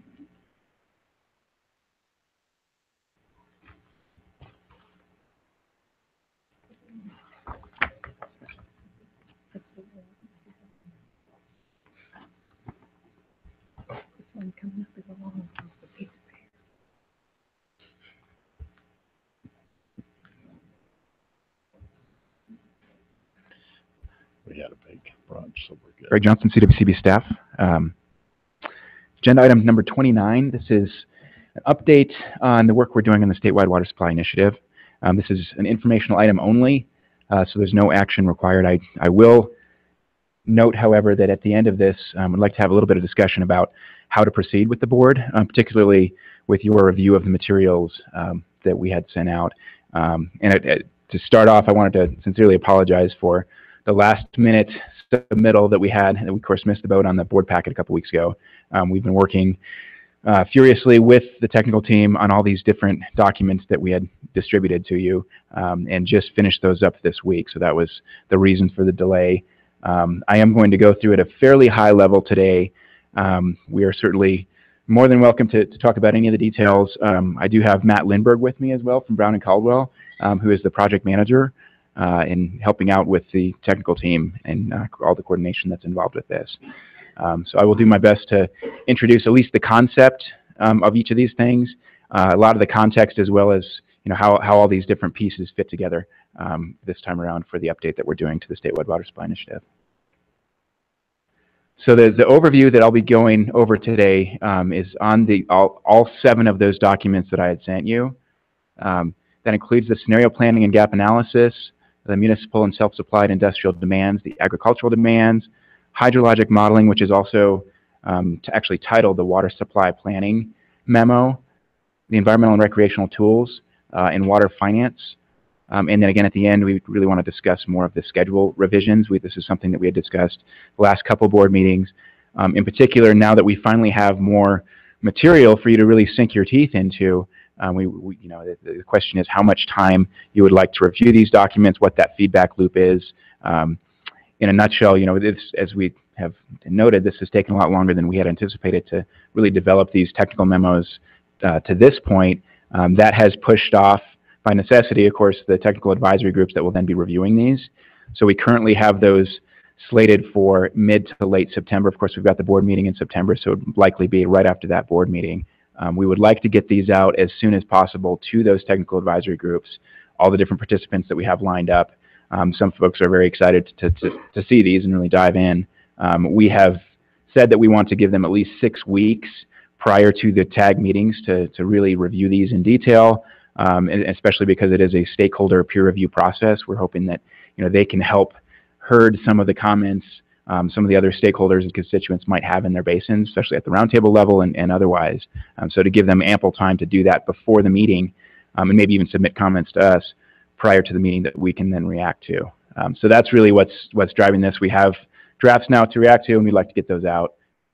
And we can have questions and discussion about that. So in my email distributing these, I noted that if you had only time to review one of these or just to barely dive into one, it would be the scenario planning and gap analysis methodology. And this is really the summary. So this is how things are rolled up to represent the scenarios that came out of the water plan. So as you know, in the Colorado's water plan, section 6.1, it's a whole discussion about adaptive management and planning moving forward, which the state has go down the route of scenario planning. That started primarily with the scenario planning exercise that the roundtables and IBCC embarked on, and has resulted to date in the 5 main scenarios that's really just a narrative description. And I don't say just lightly. There's a lot of work that went into those. Scenario planning, as many folks have reminded me, is a somewhat arduous process just to get that narrative. So every word was debated, every sentence. Our task now is to take those scenarios, those 5 plausible futures, none more likely than the other, none necessarily better or worse, but to take those 5 plausible futures and quantify each of those statements in there, that from a scientific standpoint, and to put numbers on that. And so that's the task we have now. And this is the diagram that you've seen before. I think this is a slightly updated version of this, but kind of walking through how this update is working. So the previous efforts, it's important to note that all of this is building on what was done before. So of course, you know, we're not reinventing the wheel. It's a very different statewide water supply initiative. But we are certainly building on the work that was done in 2010 and before, you know, the original study in 2004. Certainly building on the basin implementation plans, and then of course the water plan. So all that feeds into our work that starts with this methodology review and development. So the methodologies, you know, some folks have reacted to the word methodology being, you know, technical in itself. That's really just saying how we are doing the analyses for each of these different subject areas, how we're going to do the calculations. So phase 1, developing each of these different things, and then integrating the scenarios. So the scenario planning methodology is really, again, the overall summary, because it shows how all these things are connected. Phase 2 will be the technical evaluations, and there you see, you know, each of these different subject areas that we'll be talking about in a little bit more detail. Phase 3 finally will be reporting. And then it's important to note too, that last orange box, the next steps, that a lot of what we're doing with this update in particular is feeding directly into the basin implementation plan. So a lot of this work is to really provide data sets and tools that can then be used at a local level to dive into more of that detail. For example, you know, to model specific projects, see how the hydrologic impacts of climate change might affect certain areas in the basin, you know, really have that level of detail to provide something useful to the local roundtables and other water providers at a local level. So here is a quick summary. You've seen this many times, the 5 scenarios: business as usual, the weak economy, cooperative growth, adaptive innovation, and hot growth.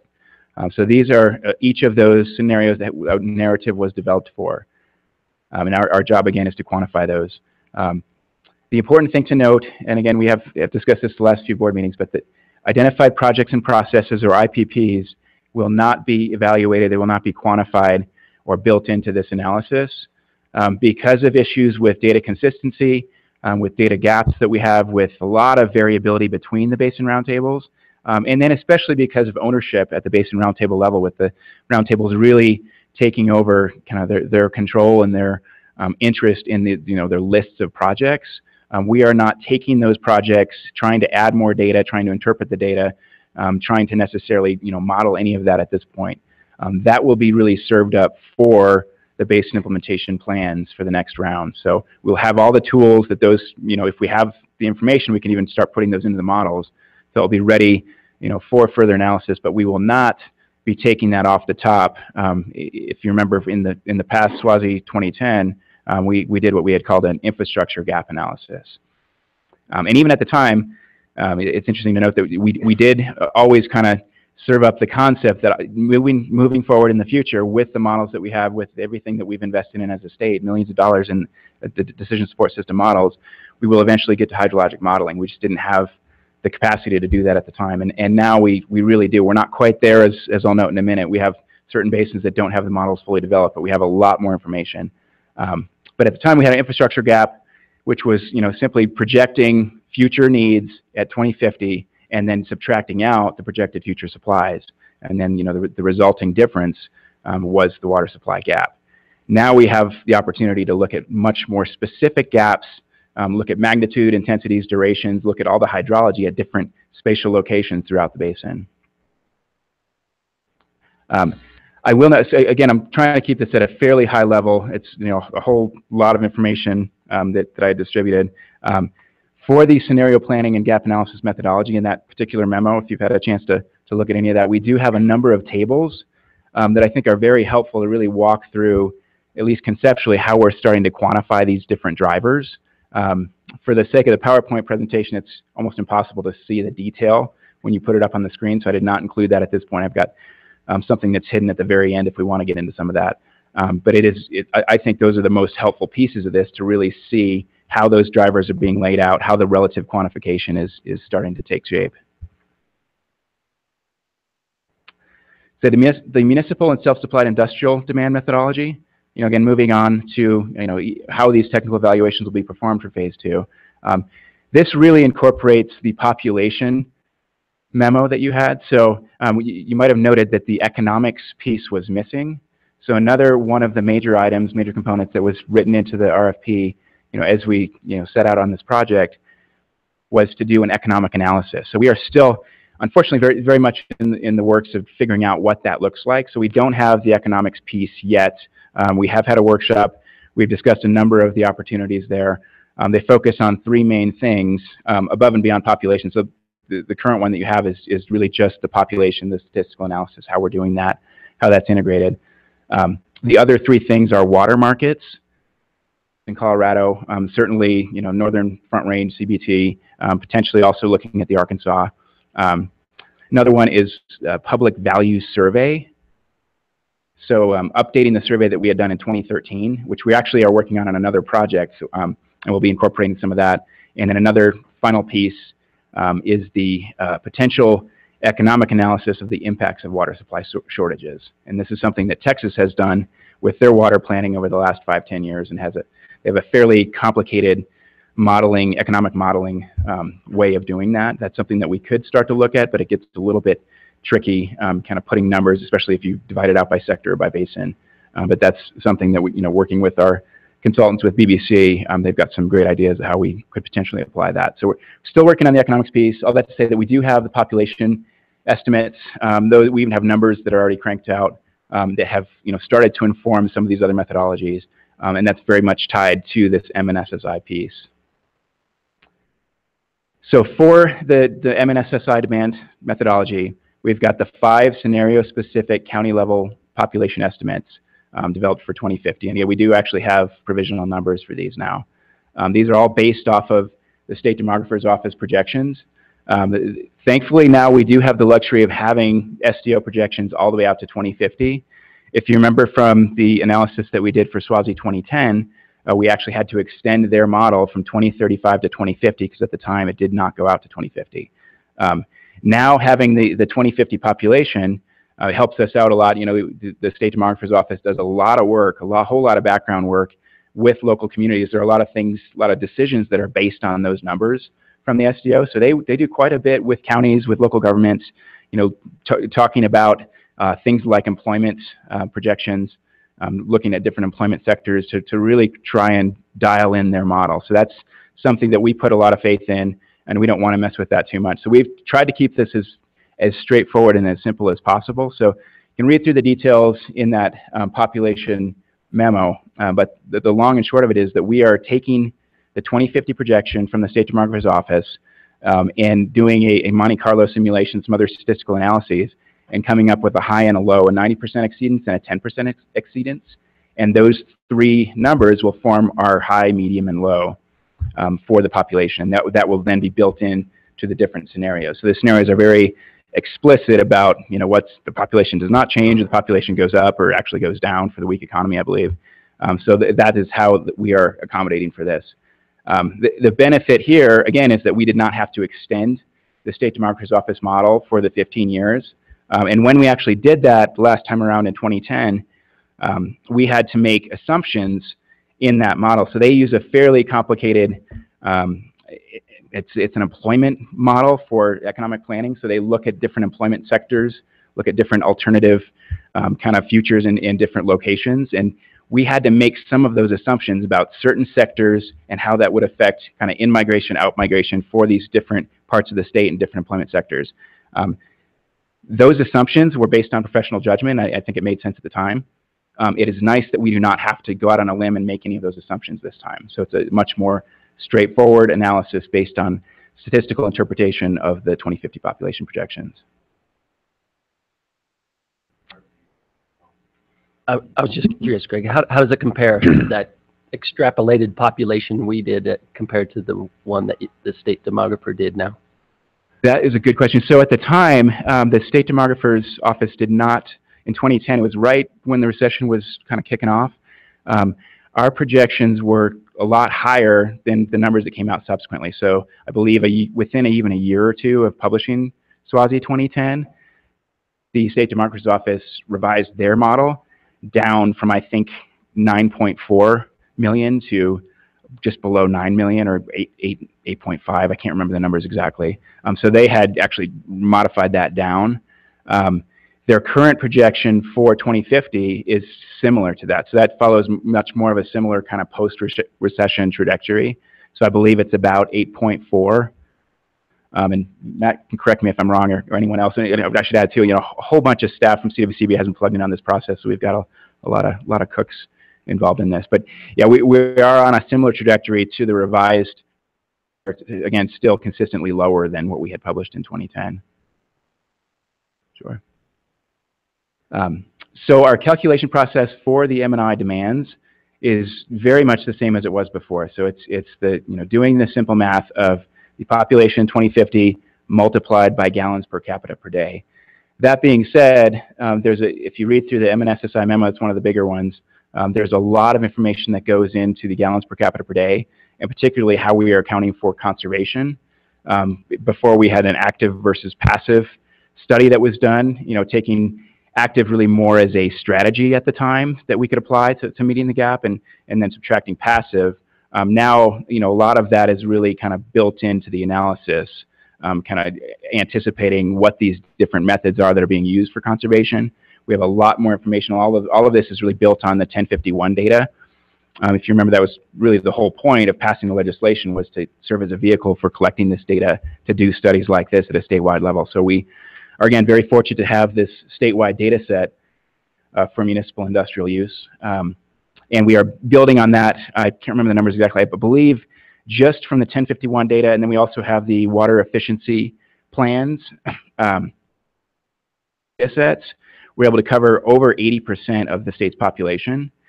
If we then reach out to certain very select water providers, especially in other more rural basins, like the Yampa White Basin, the Southwest Basin, the Rio Grande, there are some areas that we still need to do a little bit more outreach with some of the bigger municipalities in those areas. If we do that, we're still kind of figuring out the budget and schedule and the scopes of work and everything for all of this. But if we can reach out to, another, about 20 or so water providers, we're able to get it up to about 87% of the state's population, which is exactly where we were with SWASI 2010. So as far as the data sets that we have.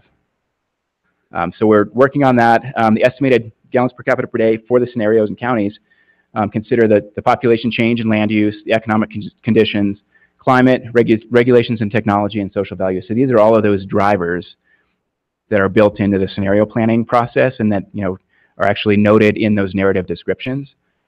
And so we are, again, trying to put numbers to each of those sentences, each of those phrases when it says that social values are indicating a higher conservation ethic or whatever it is. Then we are tweaking the gallons per capita per day or some other variable. And again, there are tables. There's in particular in the MNSSI documentation that kind of note conceptually how we are doing that. The actual fine-tuning of that is something that we're going to have to work out with the technical advisory group. So the actual gallons per capita per day numbers, for example, we have some of those built in, not on this particular graphic, but in the memo, the 42 point whatever it is gallons per capita per day. So some of those numbers we have on paper now, but we need to get buy off on those, react to those. Does that make sense, given the studies that we've cited and kind of how all the mechanics of that work out? So here's one of the examples for the MNSSI demand adjustments by scenario. So walking through each of those 5 scenarios at the top there, and then these key drivers and what the corresponding water demand parameter is, and whether that goes up, down, stays the same. For population, we're using the state demographer's office for business as usual, given the description. For weak economy, it actually says population goes down, and then we adjust the state demographer's office for cooperative growth and adjust it high for hot growth and adaptive innovation. If you read through that population memo, there are some details on exactly how we're proposing to adjust the population, which gets a little bit complicated given the descriptions for things like, I believe, adaptive innovation. It talks about higher density growth in certain areas and even in mountain corridors, and then certain, front range areas. So increasing the density, which we have to define somehow. So there's actually a proposal for certain counties that lists the counties, what that means for the mountain corridors, what that means for the front range, adjusting population in those counties specifically, but then not letting the full population go above that 10% exceedance level, so that, we still have those hard bounds. So all of that detail is really written into that memo if you're interested in that. The other thing to note, especially with this M&I demand methodology, is that the M&I needs, if you look at, and again, we have the narratives, but we also have these fairly simple diagrams that show kind of the relative layout of how these things were envisioned to happen. And even though it's simple, there's a lot of information that can be communicated there. The bottom line here is that we need to adjust those parameters to fine-tune some of this to make sure that at the end of the day, for example, this hot growth that is going to have the highest M&I water needs, because we said it would. And so how that kind of plays out with the gallons per capita per day versus, some of the relative quantity of water that's going to the landscape, to the outdoor use. We have to figure out how that balances to make sure that this relative kind of layout of the demands between these different scenarios makes sense. So for the ag demand methodology, again, moving on to how we're doing the technical evaluations for agriculture. This is fairly well set, similar to how we did this before. We have the state consumptive use model, one of the DSS tools that we've used for many years. We used this for SWASI 2010, and I believe for the first iteration as well. The biggest change, the biggest thing to note, is that before we really focused on irrigation water requirements. So we have all the climate data, we use the model, we have the acreage, we have the crop type, all this goes in to calculating how much water the crops need, above and beyond precipitation. This particular number is what we had used before, again, running the models, all the different water districts. But we did not account for system efficiencies. And at the end of the day, the full agricultural demand the headgate demand actually necessitates that you do account for system efficiencies. And the more we thought about this time, the more we discussed this with the technical team, this didn't make sense, especially when compared with the municipal and industrial, because it's not apples to apples. So the municipal industrial is not consumptive use, and we've had that question many times over the years. Municipal industrial is the full diversion demand needed to meet the needs of the municipal suppliers. And similarly, the agricultural demands, this is the full demand needed to meet the irrigation water requirement ultimately, but that includes system efficiencies, ditch loss, all of those things are factored into that. So to make sure that we have an apples-to-apples comparison, especially as we get into a more technical hydrologic modeling exercise, we need to make sure that we are looking at the full agricultural demands. Of course, that these are going to be higher because you have those system efficiencies that are factored in, or I should say system inefficiencies in a way, so that water loss between the headgate diversion and the actual crop consumptive use. And so these numbers are going to go up, but that is how we are going to be looking at the agricultural gap. At least how we are proposing, I should say. Of course, we're going to be running all of this by the technical advisory group. We're open to any comments you have today. Offline, we'll talk about the process for that. So another similar table looking at the different parameters adjustment for each of those scenarios. Land use changes, climate conditions, technology changes, social value changes. Some of these, of course, are easier to quantify than others. So, as soon as you start reading through those narrative descriptions of each of these scenarios, some things are pretty straightforward, make sense. Climate is one of those. Others are much more complicated. So technology for irrigation efficiency is a little harder to quantify and harder to anticipate what some of that technology might be, how it might be used. So this one in particular, there's a little more detail in the memo talking about irrigation efficiency technology and really proposing more of a case study look at that than a real kind of hard driver where we're adjusting that parameter because of the complexity there. We don't want to go out on a limb with some of these judgment calls that just don't make sense. So some of these are the details that we really would like to discuss more with you as we have, all have a chance to get into more of these details in the next few weeks and months.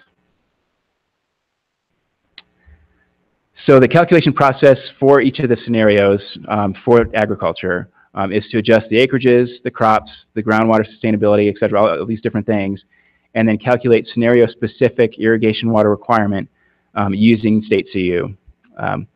The irrigation water requirement is adjusted by a climate factor. So again, that's hardwired into each of those scenarios. And then we divide the irrigation water requirement by system efficiency to develop the diversion demand. So that's where those get kicked up because of the efficiency, because of the need to deliver the water from point A to point B. And then of course considering wet, normal, and dry year efficiency. So those obviously vary depending on the particular hydrology of the year. Non-irrigation ag demands are also being developed. So non-irrigation demands being things like stock pond watering, livestock production. So there are ways that we use state CU to calculate that as well. So depending on head of cattle, or other livestock, that's kind of factored into those demands. Evaporation from stock ponds, things like that are all built in. So the hydrologic modeling methodology, this is again that we also call the water supply memo. Yeah, Greg, if you could just stop for just a second. How do you differentiate between like stock operations out on the plains versus in the mountains? Because they're two different That is a good question. I'm not sure as far as the non-ag demands are concerned. We do, as far as the high altitude, crop group, we do have the high altitude coefficients that we're using. Well, I was looking more at if you're figuring on how many cows are going to drink how many gallons of water. It's different because the water's a little more available in the mountain areas than it's going to be on the plains, and then you also have temperature variations that are considerable there too. So, that's a good question, Director. Good or bad? It's just sure. How do you plan on doing that? Sure. And I'd have to do more research specifically on that one. I think the evaporation takes that into account, and certainly on the crop side, we have the high altitude coefficients. As far as the actual consumption of water by livestock, I don't know that changes with altitude. I don't think it does, but I'd have to check in with Wilson Water Group and kind of how that's calculated. I think you're right. So, I think you're right. I don't think there's a difference. Okay, because in the mountains, the cow doesn't have to walk very far to get a drink. Out on the plains, she may travel 5 miles to get a drink. So it's a little different. Thanks. We'll follow up on that. So hydrologic modeling methodology. Again, this is our water supply memo that we have. So this is really how we're using the models. So a little more background on the DSS models, and then particularly where we don't have models. So I have it a few slides ahead. I'll try to walk through this in order. One of the main inputs to this, and it's something that we've discussed quite a bit over the years with the Colorado River Water Availability Study, is the impacts of climate change. This is not something that we had factored into any sort of previous analysis that we did with the statewide water supply initiative. So for the first time, of course, with the scenario planning process, we are incorporating a quantified assessment of how climate change is affecting hydrology in the state. Thankfully, we've already been through this exercise not only with the Colorado River Water Availability Study, and phase 2 of that study actually did a little bit more work with the updated climate models, but also with the Climate Change Technical Advisory Group, which had been in existence for a number of years, and even the IBCC, all of which went into already making the decision, and this was published in the Colorado Water Plan as to how we are going to quantify that. So actually, looking at all the data, all these different models, so CMIP 3.5, the CMIP 5 is the most up-to-date climate model. And again, I'm not an expert on this by any means, but we have a lot of folks that are plugging in on this. The decisions were made to pick these 3 different climate scenarios. So we've got current, hot and dry, and what we have very cleverly named the in-between, which is between 20th century observed and hot and dry. And so those 3 form the foundation. I believe the current and the hot and dry, it's like the 25% and 75% exceedance, and then of course the in-between being right there in the middle.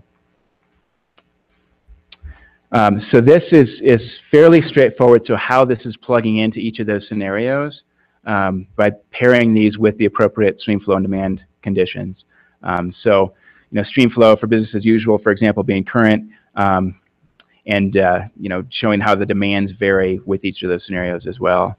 So this method considers general operations, reservoirs, everything that's built into those models that we have, into the DSS models.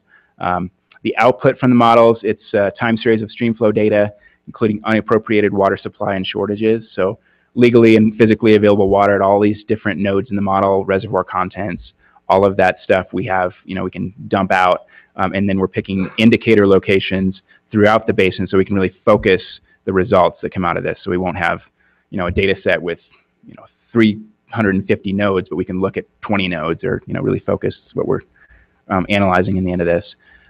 The other big thing to note in this water supply memo is how we are dealing with basins that do not have models. So as you know, we have the DSS models, and we have a lot of updates, a lot of work that's occurred even since 2010 in all the West Slope basins, and the South Platte Basin was recently completed that we had worked on. You've heard some about that at other board meetings. We do not have, a model that we can use publicly in the Rio Grande Basin, given some of the events down there with the evolving rules and whatnot. And the Arkansas River Basin is currently under development, so we just have the contract awarded for that recently within the last year. We do have some other models that we can use in both cases. Republican River Basin, a lot of work has been done for the compact, and so we do have a lot of numbers that we can use and some data, some gauge data there. And then the Cache Laputer was actually taken out of the South Platte River Basin modeling effort for I believe a number of reasons, but one of which is related to some of the projects and some of the permitting issues going on up there. So that is not yet factored into the SPDSS. We do have a whole lot of information up there, though, that we can use. Laramie as well. A lot of the Laramie water actually comes over through the Laramie-Poudre Tunnel to the Poudre River Basin. We do not have that modeled, but we do, again, have a lot of data and a lot of things that we can lean on for those. So all these other point flow models and other information we can use. There's a lot of details in that memo as far as specifically, what those are, how it's related, some of the Arkansas work that's been done already for the DSS, some of the work done for the compact, the HI model, and some of the other things that we have there. So the environmental and recreational methodology, we've got a little bit more information on this one, just trying to explain the two major things that we're doing here for this. The two major pieces for this are really an update to the environmental and recreational database, and then creating a new environmental and recreational flow tool. And so I'll do my best to kind of walk through conceptually what these two things are. The database is really focusing on three main things. So enhancing the technical foundation that we have, with all this environmental and recreational data, engaging and meaningful user experience of providing something that's useful. Before we had this database that really was fairly complicated. It was something that we had handed off during the basin implementation plan process to other consultants, other contractors, but it was by no means something that the average roundtable member or volunteer would really dive into. So really working on creating something that's useful and then integrating it with the rest of our water planning processes.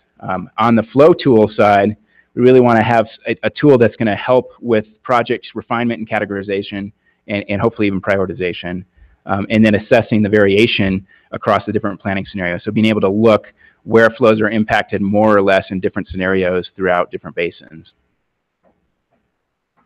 So again, both of those tools on the environmental and recreational side are trying to provide more of a consistent analytical foundation. And similar to everything that we're really talking about with this update to the statewide water supply initiative, we really want to feed into the basin plans, in this case, the stream management plans, but have tools that are really going to be useful down the road at a local level. I expect you to read all of this in this kind of crazy wheel here, but we'll go into each of these different pieces. Again, you'll note among all these different memos, and of course with the presentation, there's so much volume here we're dealing with. We're still kind of trying to get our arms around what the best way is to visualize all of this. So that's why we have kind of different ways of presenting the material here. So for the database, one of the things we're focusing on is that technical foundation. So focusing on the results here, we're really looking at trying to streamline the data loading process, which was fairly complicated before, facilitating transparency with the data processing so that it's not just this black box, and then increasing the quality of data. So a lot of the data, especially in the ENR database before, was of somewhat questionable quality. There was a whole host of things that were in there that people didn't even understand or know what they were, especially when we started to go through things during the base implementation plan process. Updating the spatial unit analysis is another big piece of this. So some of the memo actually walks through how we are going to use potentially different GIS tools that are out there to really settle on something that makes sense. And so it talks about the NHD, it's the National Hydrography Data Set that the USGS has that's extremely extensive throughout the country. And the recommendation has settled on using what we call the Source Water Route Framework. This is something that the state of Colorado has developed that uses NHD. It also uses a thing called GNIS. It's basically the naming convention. So it's all these different, the nomenclature that's tied to these geographic features. And so it's somewhat of a hybrid that makes a lot more sense in Colorado, especially with our canals and some of the specific topography that we have. So the other main piece one of the three main pieces is engaging in a meaningful user experience. Part of this is feedback from users. So we really want to, during this database process, collect feedback and identify areas for improvements, really working with folks at the roundtable level who are actually hopefully going to use this thing, so making sure that it works and it makes sense. And then creating an online mapping tool. So not just having a complicated database, but having something that's on the web, retrieve the data in a meaningful manner. You can have reports, you can zoom in on certain areas, you can look at certain subwatersheds and whatnot. We will have Excel-based templates as well. So using a common, well-known platform, we'll have Excel with the macro where it has this little kind of like a form that you fill out. You have the ability to utilize validation functions to increase data integrity and streamline the data loading process as well. And then as far as the ease of loading and retrieving information from the database, making sure that it's consistent and replicable reporting process for all users. So again, having reports that we can generate from this thing as well. And then finally, this is, like I said, a lot more information than some of the other areas, but really trying to integrate this back with the Colorado water planning process. So improving the content. Again, a lot of that data really was somewhat questionable before. There's just a lot of things in there that we need to clean up. So making sure that it's meaningful, that we have a high confidence that this is actually used, and then expanding the available project information. So making sure that we have things like appropriate project IDs, so that we can tie things together appropriately. Here's a summary of the output for this database piece of it. So making sure that we have the enhanced database, the structure, the content, all those things I talked about, a user guide to go along with that, Excel templates that I mentioned for streamlined data entry during the next round of the basin plans, an online mapping tool to really help with that stakeholder engagement, and then general guidance for the next round of basin plans. So that's, again, like a lot of the things that we're doing with this update, really trying to serve things up, think through very carefully how we're going to structure those next round of the basin plans, and how we can be helpful at a statewide level. As far as the flow tool is concerned, I don't have a graphic on this for the presentation, but the basic vision here is that this would also be an Excel-based flow tool. There was something, I believe it was called the Historical Streamflow Analysis Tool that we had created for the first round of the basin implementation plans, and it was also a similar Excel-based tool where you could put in a certain kind of part of the basin and look at different hydrology. It was color-coded based on kind of wet, dry, and normal years. The vision for this is that it would be very similar to that historical streamflow analysis tool. So using data from all the model runs that we have. So the big thing to note here is that this will accept all the time series data from the hydrologic model run. So in other words, all the analysis that we're doing that I talked about before for each of those 5 scenarios, those outputs will serve as inputs to this.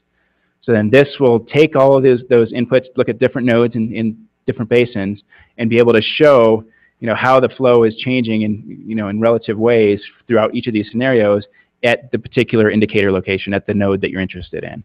And to do those comparisons between not only those scenarios, but also baseline run historical, and then to actually combine that with some of those other environmental attributes, so everything is kind of overlain, and you also have some of the potential flow metrics as well.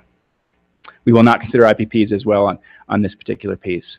So the functions of the tool are to compare graphs across those different scenarios, and to show changes in monthly flow regimes at indicator locations, and then again to have a spatial linkage between the database projects and the assessment of those flow indicators. So, overlaying, where all of those different projects and attributes are, to serve as a tool ultimately for the basin plans and for stream management plans that are occurring in each of the basins. So here's the conceptual framework as it's laid out in the memo at this point. So showing how those flow ecology relationships that are actually proposed to be based on a subset of 7 of the environmental recreational attributes that are listed in the memo, with the hydrologic data, again, the outputs from all the modeling, and then the projects and methods, how all of those things can interact with this new tool to provide that information for folks. Again, this is a little bit hard to read, but the goals and the outputs here, showing that we're really looking at a user-friendly interface for flow conditions in the basin. We really want to provide that resource to help categorize, prioritize projects, provide a guide for stream management plan development. There's been a lot of questions, a lot of different ways that those are evolving so far. This can help, hopefully, make that a little bit more consistent. Incorporating the modeling output from those 5 scenarios, so showing how flows are affected in different parts of the basin, and then integrating the database as well. And then, all these different outputs that we talked about. So, the Excel-based flow tool, the comparison graphs, the spatial linkage between the projects and the flow data, and all those things. So the finance methodology, this is one of the memos, I believe, probably the last memo that I had included on that list when I sent this to you this week. This one is much less well finalized at this point. It's still a fairly rough draft, if you will. I think there's actually a lot of really good information in there, so I'm going to go through fairly quickly on this one. But in a nutshell, this is providing a tool to help with estimating costs for all sorts of different projects at the local level. So hopefully this will be a tool where you may not need to bring in a professional engineering firm, at least to get some of those planning level estimates, where you can plug in your numbers, whether it's a pipeline project, a restoration project, whatever it is. You can plug in some of your preliminary numbers and be able to get a planning level cost. So there's a bunch of different modules that are built into this, and then that feed into a costing module. And just go through another slide that goes through all these, what those different modules are, but looking again at all these different kind of subject areas. So the finance tool as it's currently envisioned would have all these different project inputs. So things like yield, peaking factors, cost indices, life cycle inputs, annual costs, and then project outputs, which would then go back into the cost tool, project capacity, project module specific outputs, and then a resulting cost summary sheet, which is really what we're trying to get at here. So this is the one I was thinking of here. So we've got the finance tool showing those different global inputs. So whether it's pipelines, well fields, reservoirs, treatment, water rights, environmental recreational projects, agriculture, having all these different separate modules. So if you look through that document, it's fairly involved, but looking at things like how many linear feet do you have, what's the pipeline diameter, what's the size of the reservoir, the kind of dam, all those different things that then feed into this cost module to result in a cost summary sheet. So the costing module uses those outputs from each of those different project modules as inputs to boil things down to unit costs, cost curve percent values, again from all the user supplied projects, to then generate the costs, the direct, indirect, annual operating costs, all those different kind of life cycle costs for particular projects. So finally getting to the schedule here, this is a refined version of what you've seen as far as, actually kicking things off in 2016. We did have some delays, as you know, from contracting. Methodology development has taken longer than anticipated to get to this point where we're at now, where we have things that we're fairly confident are on the right track. But of course, we need to get feedback from you, get feedback from technical advisory groups. At this point, we're looking at finishing up the methodology development ideally by November of this year. The plan was to have a real hard focus on that first technical advisory group meeting, again, to get these out, these documents out to the participants at least 6 weeks prior to those meetings. Hoping to have those at the end of September of this year.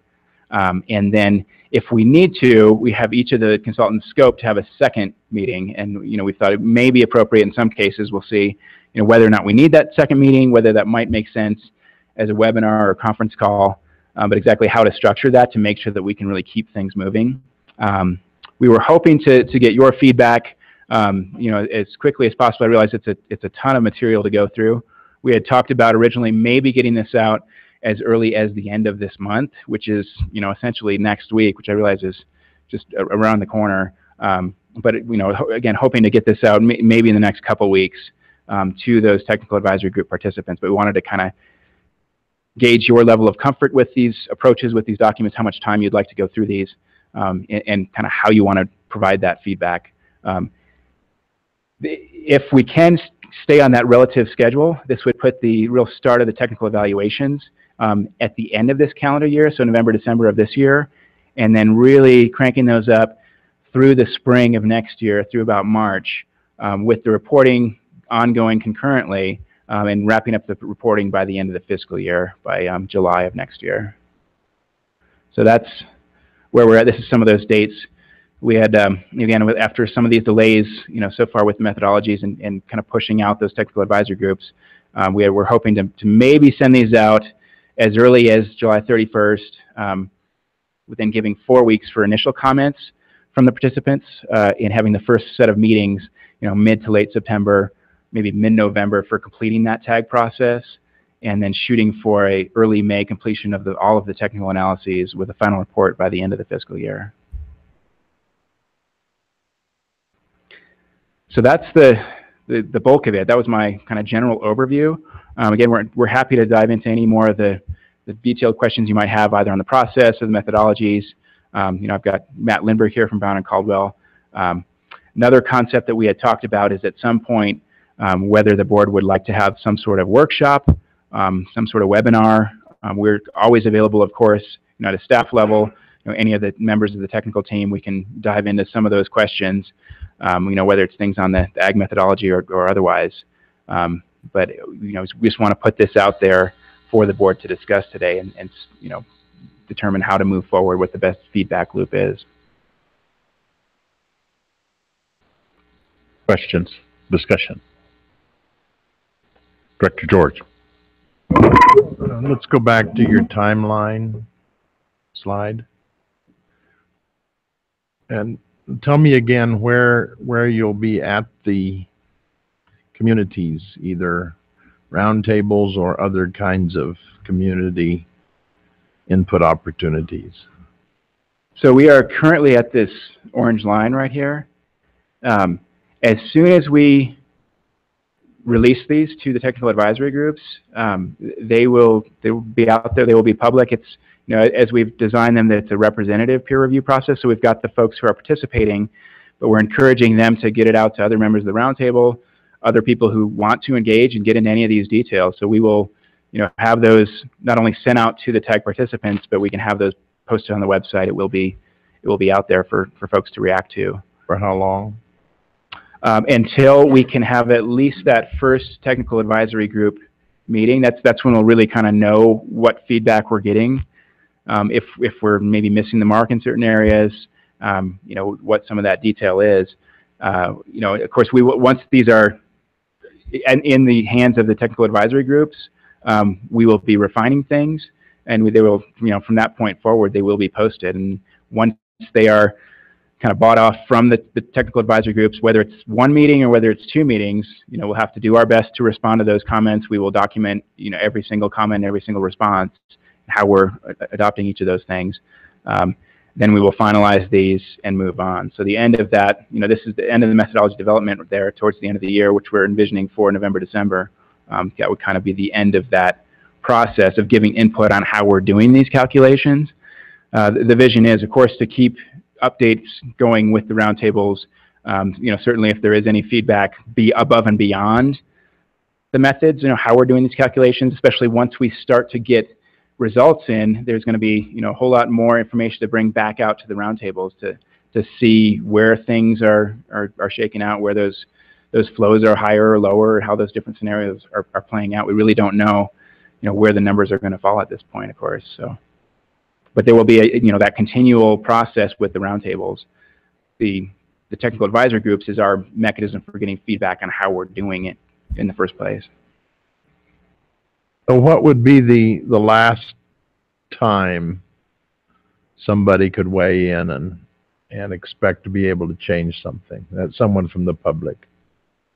That would be anytime prior to the end of the methodology development. So anytime before that, if we do need a second technical advisory group meeting for each of these things, up until that second meeting, and then we need to kind of draw the line and say, okay, we've got to finalize these. We will document how we are responding to each of these different comments. So at this point, that would be, roughly November, early November at this point. Okay. So my reason for asking is here we are in the middle of summer and people are doing other things. And the strength of the first SWASI, and maybe even second, was what was happening on the ground and engaging the people on the ground. And this one sounded like it was because it was so much more complex that the strength was in the modeling and these fairly narrowly constructed tags. And I just didn't want us to miss the opportunity to really give the people at home a chance to be heard, to add at a time to be able to do some significant readjustment if that's what was appropriate. So that's really what I'm asking. Do you want to touch on that? No, I certainly agree. This is, on some levels, it's, as I've said before, it's a very, very different landscape now, having the water plan and the basin plans and SWASI. So SWASI is a very, very different thing, and we're trying to make sure that it does provide the tools and the data sets necessary to do that next step at the basin level. And as such, it is more technical. There is that strength, that focus on modeling, but certainly we want to open this up to any input that people have as much as they want to dive into some of those details.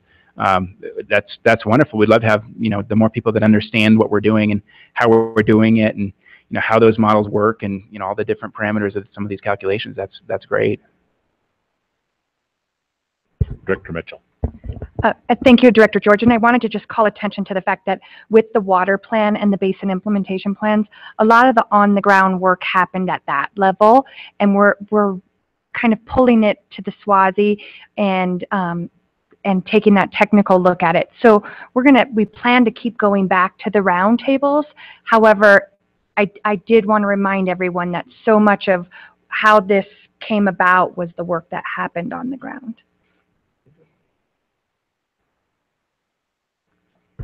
Director Wells. But if we want to provide these 6 memos or whatever to constituents who might wish to comment, what's the timeline for doing that? That timeline, so we are hoping to get these out as soon as we get the green light from the board. We will send these out to those participants for the tags. So we already have the 4 technical advisory groups that are established. We've got members who have committed to that, and that frankly, we've been putting them off a little bit as things have been delayed somewhat. So as soon as we have the green light from the board, we will distribute these to those participants and schedule those meetings at least 6 weeks out from when we send those. So if that's early August, we can, I think, stick with this schedule. So we'll have the first meeting in the end of September.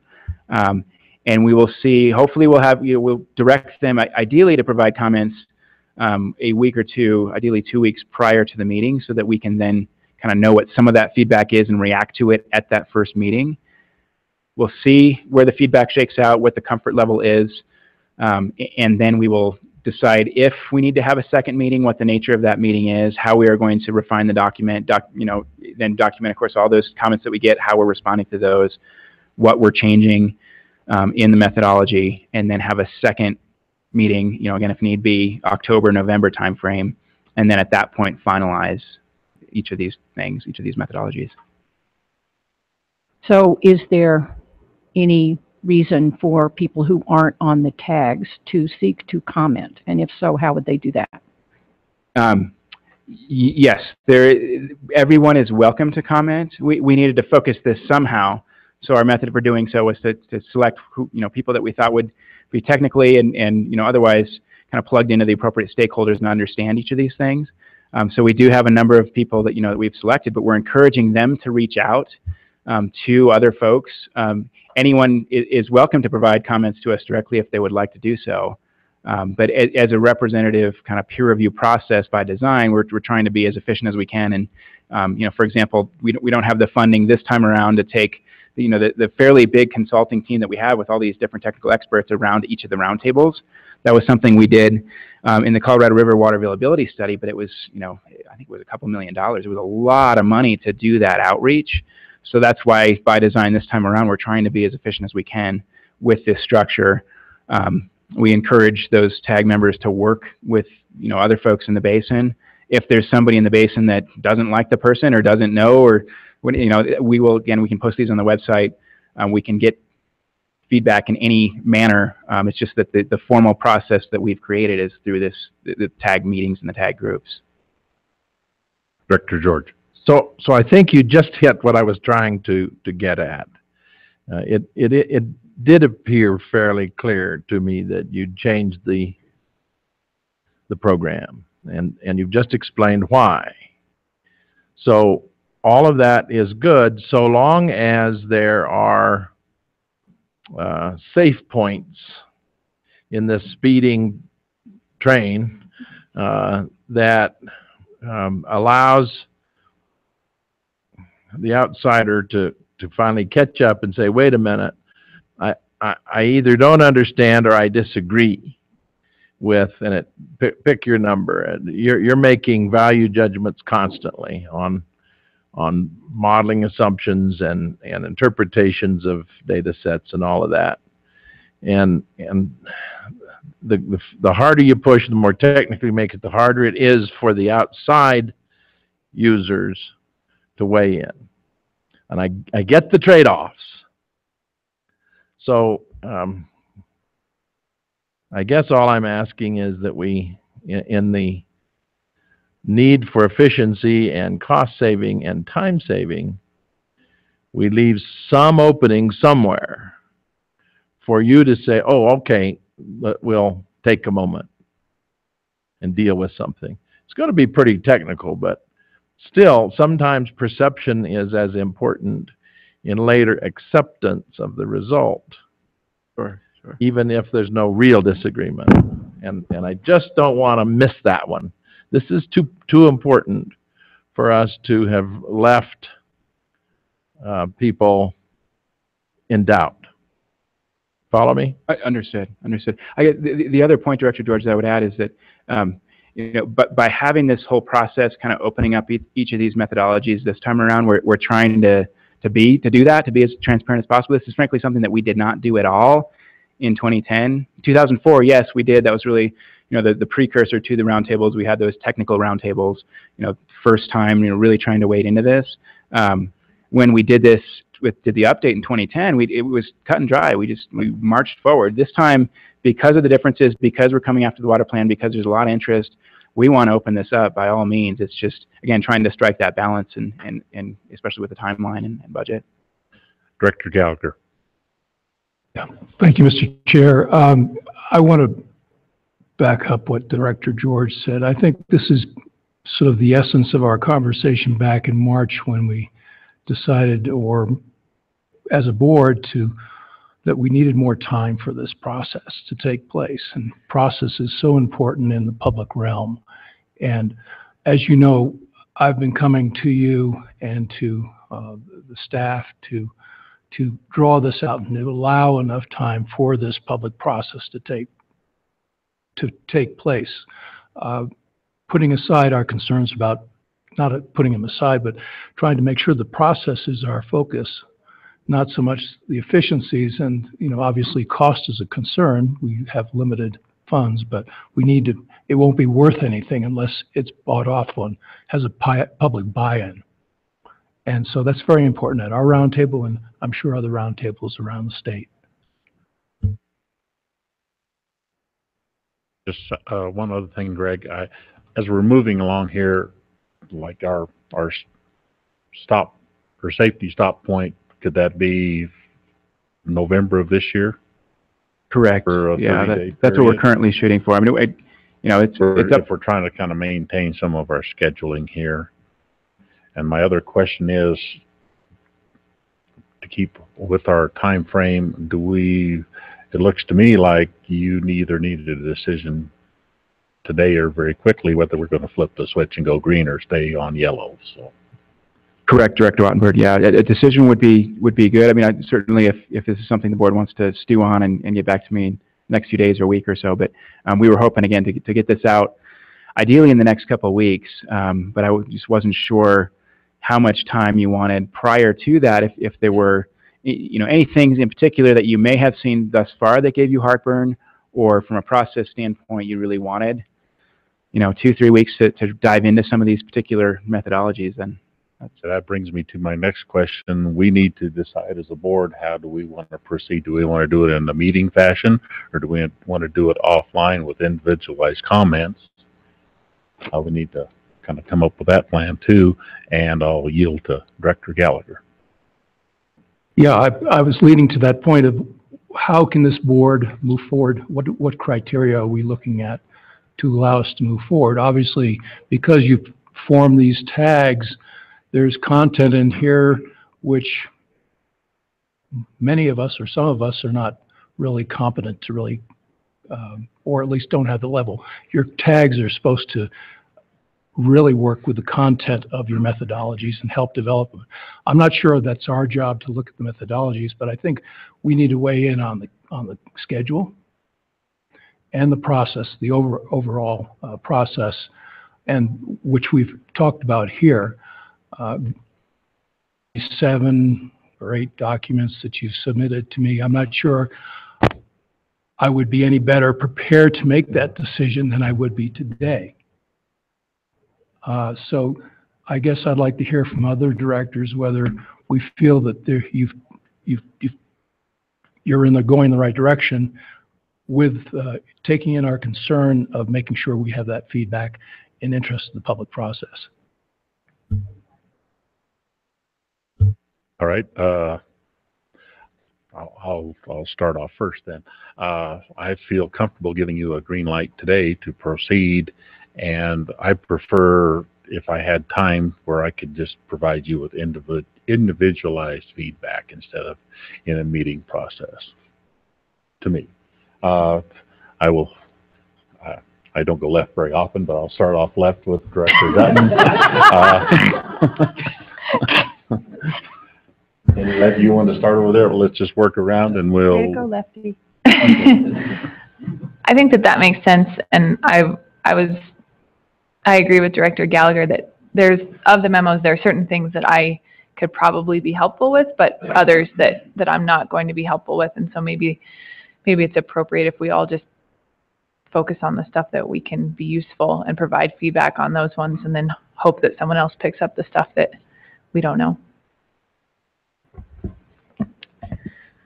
And I agree with that. I guess the one addition that I would have is, have you communicated with the TAG members about their responsibilities to notify roundtable members, or could that be part of the send out to the TAG teams? Yes, all the above. That's a good recommendation. We have communicated that. I mean, we tried to lay it out in so many words about kind of the nature of this design, with being a representative process and working with other stakeholders, encouraging a local meeting or two, however they want to do that.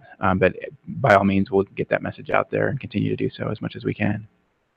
And it's striking the balance too, because we don't want to put too much work on volunteers that are already overworked. So we're trying to be sensitive to that. And again, that's part of the structure of having one very focused TAG meeting, and if we needed a second, but not having this long drawn out perpetual process, having a light at the end of the tunnel.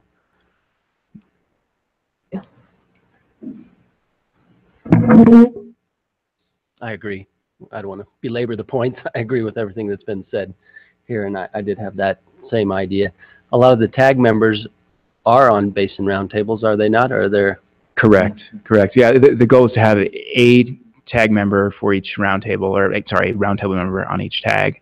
Some of those we're still sorting out. For example, the North Platte whether or not you want one on the M&SSI tag.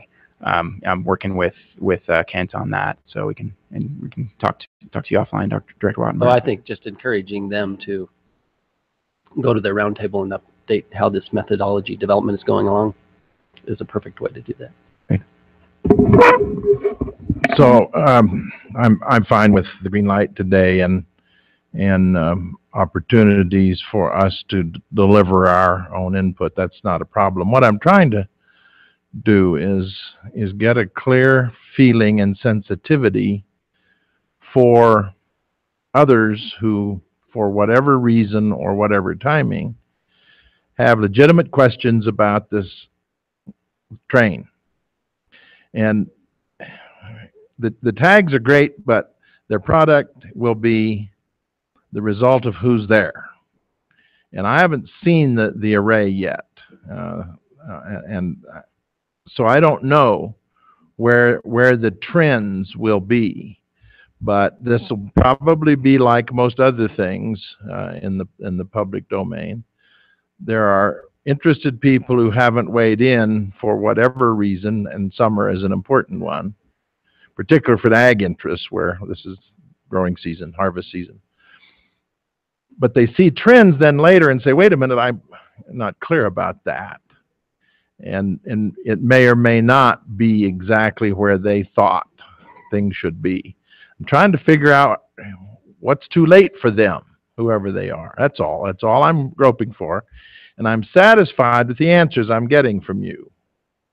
I think you've got a sensitivity to it, and you're trying to keep that door open, probably longer than you'd like, in order to meet your engineering desires for efficiency. I think we got both of those things happening here. Social science and mechanical science don't mix very well, but I'm fine. Director Mitchell. Okay, so I want to recap what I've heard just for a second before we kind of push on through the rest of the table. But my understanding is we really wanted to focus on the tag, the process, and the schedule. So what I'm hearing is that the board would like, well, we haven't heard from the right half, but the board would like some overview of the areas that they have some level of expertise and working within their circle, and they could get staff comments back regarding any input before it goes out to the tag. That would happen in the next couple weeks or so. And then we would send out to the tags the methodology work prior to the work groups of the tag. We'd also send to the board a list of the folks on the tag so that they could see the diversity that's represented on those tags, and maybe that would provide some level of comfort also. And then as for the schedule, that hopefully the majority of the work would be done before that November board meeting, and that would allow a fail-safe for the board in terms of the response from the tag, and if there was any public comment on what happened within those tags and what had come out of them, then before we started the technical evaluations and the SWASI reporting part, that late November timeframe, December timeframe, we could pause if we needed to pause, if there seemed like there was a struggle. That's what I've heard.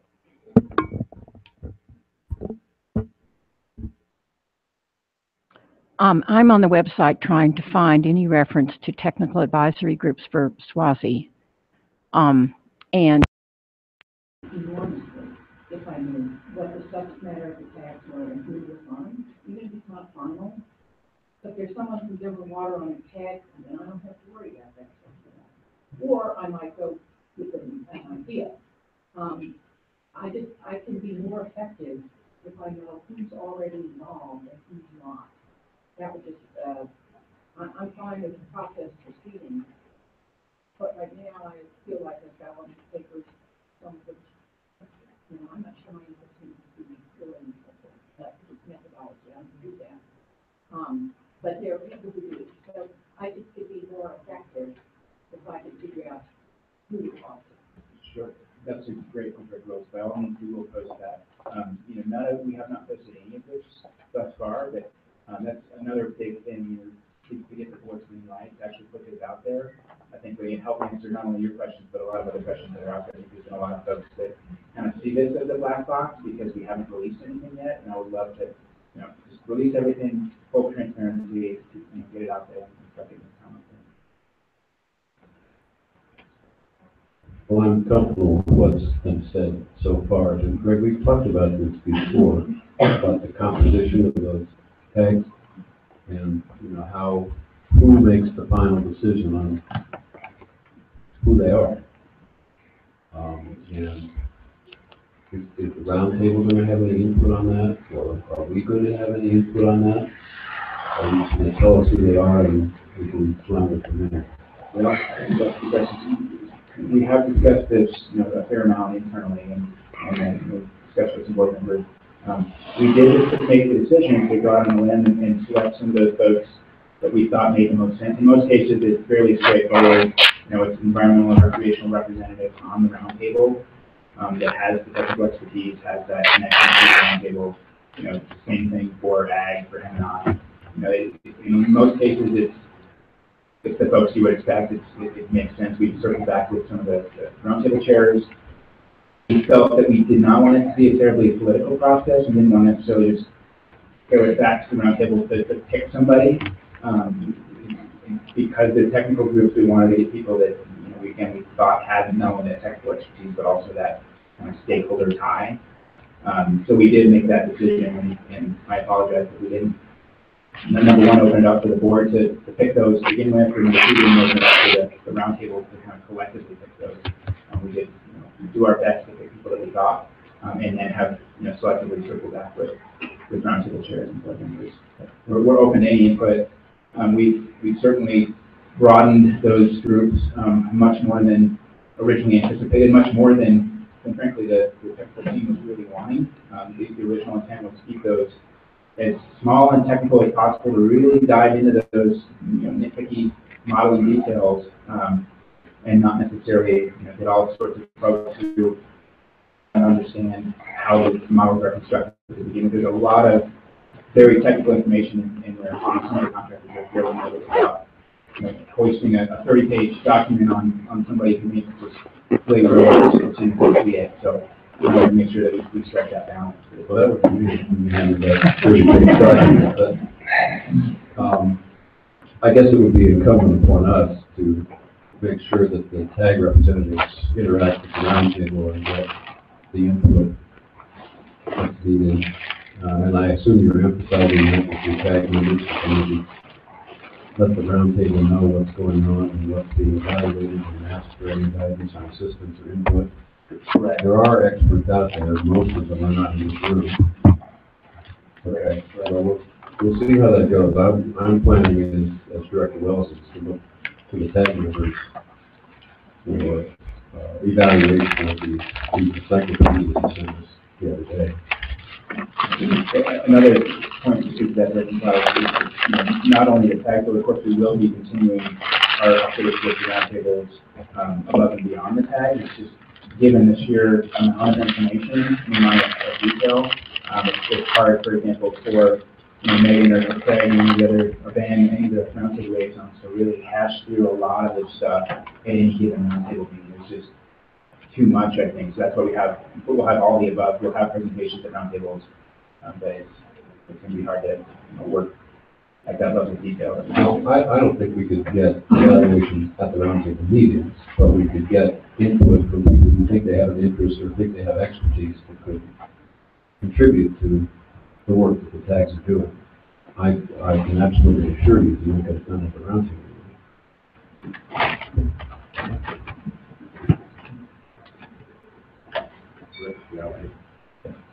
I do know that you've developed a list, a draft list, and have you contacted those folks on that draft list to get their commitments? Yes. And how are you doing with that? How far along are you? We are all set. I've got a couple more folks I'm trying to hammer out. Primarily it's some of the other outlying basins, like for municipal and industrial. So whether we have someone from North Platte on municipal industrial tag. I'm working with Mike Preston on that. On the Southwest Basin, and then a couple of other things like that, but for the most part, those are all set. Okay.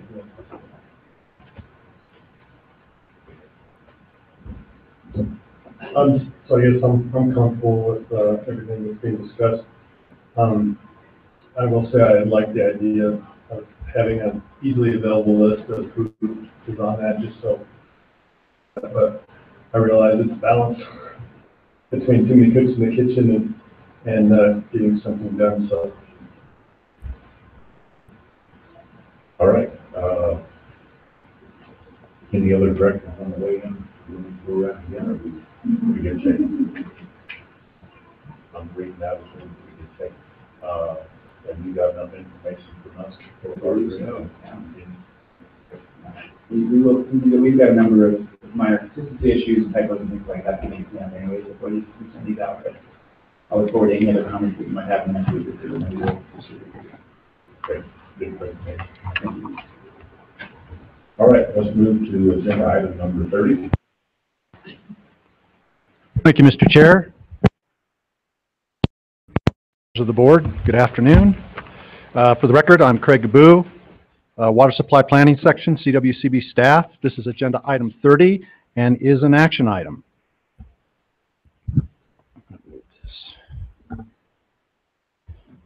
The grant request before you today, supplemental funding request, Larimer County Open Space ATM Pilot Project, is a request by Larimer County Open Lands Program for supplemental funding to assist in their efforts to implement a permanent ATM water supply for an M&I provider located within the South Platte River Basin. This project will implement an ATM pilot project providing for the perpetual protection of irrigated farmland and perpetual use and ownership of interruptible water supplies by a participating M&I water provider. Larimer County Open Lands Program has acquired the fee title for the Malchow Farm, which is approximately 211 acres, with the land and water. This purchase alone exceeds the Open Lands Program's annual budget and sales tax revenue. The team has overcome various obstacles in their negotiations and now feel they are on the cusp of closing an agricultural to a municipal interruptible supply contract that perpetually protects irrigated farmland while providing the M&I partner a perpetual reliable supply of drought recovery and emergency water. The legal aspects of the agreement have been worked out with the Northern Colorado Water Conservancy District's rules, expressly allowing these types of agreements with Colorado Big Thompson Water. The county attorney, the M&I partner's attorney, and Northern's attorneys are working together on a final draft of an intergovernmental agreement. The purchase of the farm in 2016 received a lot of media attention. Interestingly, it has proved a great catalyst of interest as additional area farmers have now reached out wanting to pursue similar options. The last remaining hurdle to overcome to close on this important ATM project is to receive additional grant funding to fill the small negotiation gap between Larimer County and their municipal partner. Should CWCB choose to fund this project or this proposal, the county and the M&I partner will be poised to close on the ATM. The board approved an earlier grant for this effort in September of 2015 for $178,425.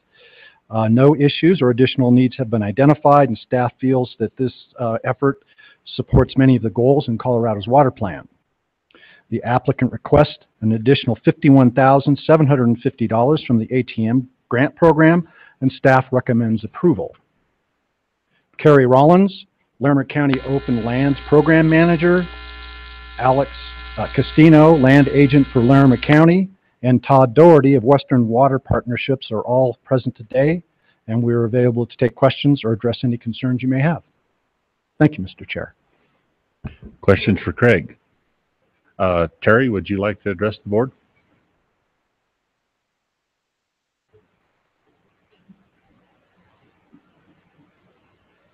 Thank you. I appreciate the opportunity to be here today. It's a wonderful place to visit and make a trip down from Larimer County. My name is Carrie Rollins. I manage Larimer County's Open Lands Program. And as Craig said, I have a small team of people with me here today because water is a complicated thing.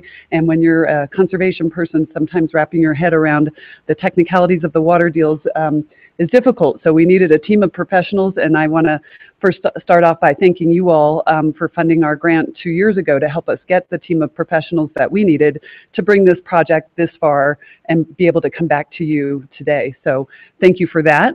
It is an exciting moment.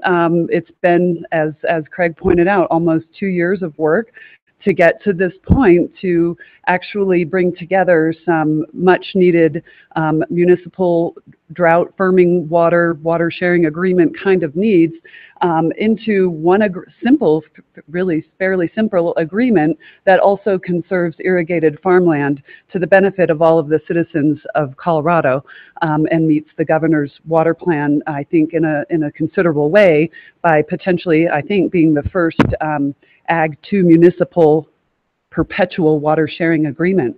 And as Craig also mentioned, with the purchase of the farm and the publicity that it has already received and the potential of this water sharing agreement, we have already received phone calls from probably 8 to 10 different landowners up and down the Little Thompson River to the tune of almost 2,000 acres who are interested in seeing how this works out and anxious to have some conversations because they have family planning issues, children, no children, estate issues where they now realize that this may be an option for them as well. So it's a big moment for us. I hope it's a big moment for you. Our municipal partner is I'm just ecstatic to say as enthusiastic about this as we are. We've been to their council meetings, and with your approval, I think we can have the capacity to close the deal and bring this to fruition. Questions for Terry? Director Yon. Thanks for being here. I was just curious how your deal works. Is it it's an interruptible supply? Mm-hmm. And can it dry it up completely in any year, or do you always have some farmed acres? Well, and that's an important question, and one as an open space program we had to wrestle with because our goal is a conserved irrigated farm in perpetuity. So we have to have a viable farm, and that was the really important part about the first grant that you gave us because that brought together the team that included an agronomist, an economist, and of course the water engineers and water attorneys. And so making sure that whatever deal we negotiate, there's enough water there, even when the municipal partner pulls the water, that the farm can still be viable in most drought years. There may be years where the water is the crop and not the corn or the sugar beets or the sorghum or whatever it is. And that has all been figured out in a farm viability plan that has just recently been completed. So we do feel confident. So when the municipality pulls I talk with my hands, pulls the water, that we have enough native water still in the system, and we did hold some CBT unencumbered back for the farm for those years as well. Further questions for Terry? Well, thank you for being here today. Alex or Todd, do you have any? No, Todd, you don't get off the hook. And I should recognize Matt. Matt is here, who's also on our professional team that did a lot of those calculations of water at the head gate and water in the ditch and water loss and all the different things that come with water. So I will let them add anything that they would like to, but thank you very much for your consideration. Thank you. Pulled up to the red carpet, I guess. Yeah, Todd Doherty for the record, and just want to thank the board for helping Larimer County get to this point. This really is. It's as far as my knowledge, this will be the first Colorado's first perpetual ag muni ATM, which is great. You know, hopefully we can scale this up in the future, and you know, there's various interest in that neighborhood there, and so. I think it goes directly to implementing the water plan. So just thank you for all the support. I'm here to help answer any questions, but and also, yeah, Matt Lindbergh with Brown and Caldwell is our water engineer for the team too. Want to make sure he's recognized. Any questions for Todd? Thanks for making the trip over. Thank you.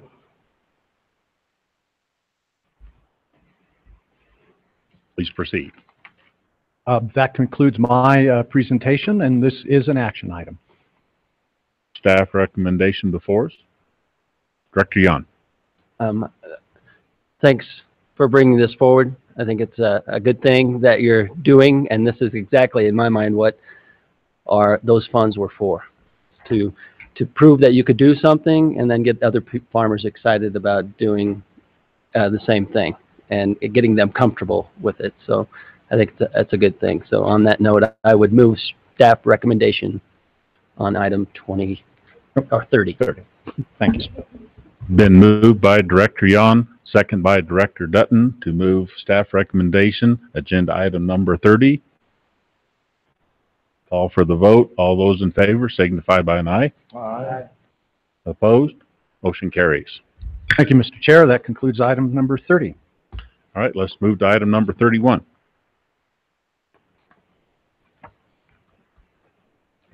Rick Russell, Finance Section Chief, and I will be presenting the last item of the day. And certainly you're welcome to carry this item on as long as you would like. I will have a presentation or a message I want to share with you, and then I think we're primarily focused on getting feedback from the board of where we are at this point and how we ultimately move this forward. I liken this new grant program to giving birth and raising a new child. Just when you think you've got it all figured out from the previous grants or children you have, all of a sudden you get these questions and situations that arise, and you're not sure you're ready to raise that new child. But we're constantly getting there's an evolution that's occurring through this process. The calls that come in on the different categories, and you kind of make some adjustments and say, well, maybe we can handle it this way. And so as we go along, I think we will continue to learn how to do this better. And certainly we want to keep the board apprised of the decisions we're making, and so that it is smooth not only to the approval process but to the applicants. And so what I wanted to do is hopefully focus on the difference that or the things that have changed since the last board meeting, when we had kind of a light board to these details.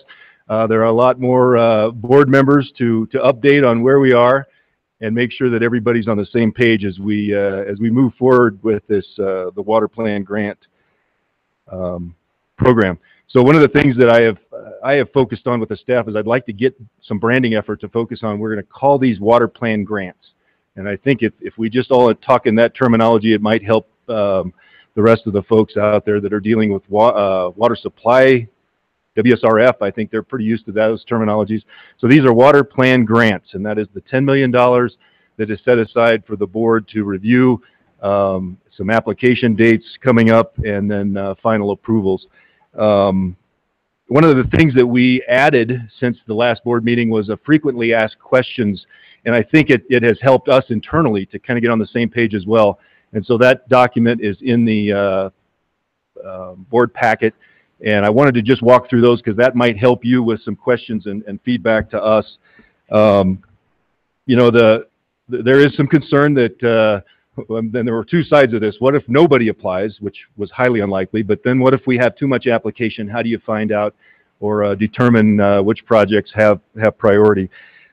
We have to focus on the question, how does this advance the water plan? And I think a lot of times when the calls come in to our staff, if you start with that one, I think you might end up a lot of times with just quiet on the other end. What's the water plan? And so I think if we continue to focus on that as the first step, how is this advancing the water plan and those critical action items? One item that was added to the application is a box that says an intent to apply, and I think we've had some folks ask, what does that mean?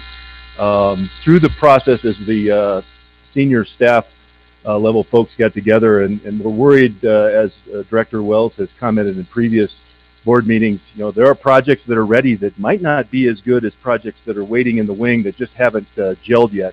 And so we want to capture an intent that's maybe not ready for an application that we can keep on our radar screen. Either it's maybe in the next round of applications, or maybe even hopefully the next projects bill where we insert some additional funds. Size of grants, this may have been in there before, but we, again, trying to target if we have more demand than supply of funds, that we really wanted to say that the pot of money that was established we really don't want somebody to capture that entire pot, and to help us distribute that, a good guidance was 50% of that particular category is really what we want to limit any particular applicant to. Scheduling, I think there was a lot of debate because of the short time frame of this August 1 application and us getting all the guidelines and the application finalized and things like that. We really felt it was necessary to really get started, but maybe have a follow-up application date. And I will share with you that as this whole program came together, we were trying to blend a couple different programs that exist now, and one of them is the non-reimbursable application process, which is an August 1st deadline. And we've done this every year. We take it to the September Finance Committee meeting and then follow it up with a November final approval by the full board. And that two meeting process, I think, helps staff provide what's best for the board to approve. And then you add to that trying to blend in the WSRF program and the way they go through the Basin Roundtable, and it kind of vets some of the details, and then ultimately through this board for final decision. And so those concepts blended together established that August 1st deadline, and then a follow-up meeting in September, and then final approval in November. And I think Director McLeod had asked, well, why do we need 2 meetings? And I think it could be that a future process is just a 1 meeting once we get figured out how best to apply some funds. But in this first go-around, our idea is this August 1 application date, September board meeting. You will receive probably a filtered version of the applications. I think staff is in position to say, this doesn't even come close, or these are all great projects. Board, what do you think? And then between the September meeting, we can make some adjustments, and maybe if there's more demand than money available, we will bring that back in November for either a recommendation or at least consideration by the board at that time. And so to overlap these application dates, we've said let's establish an October 1st application date that will allow us to bring the first round of filtering in November. So in November, you'll see the first round and the second round, and it might help us distribute money properly and provide the best bang for the buck when it comes to the water plan funding. And then, assuming there's still some money left over, we've got an application date sitting out there on March 1st. If there's no funds available, that may be a moot point, or the board may decide let's hear those applications so it can support future requests from the legislature to continue to do the same. We don't expect to do the 3 application process in the future, probably just 2, probably twice a year.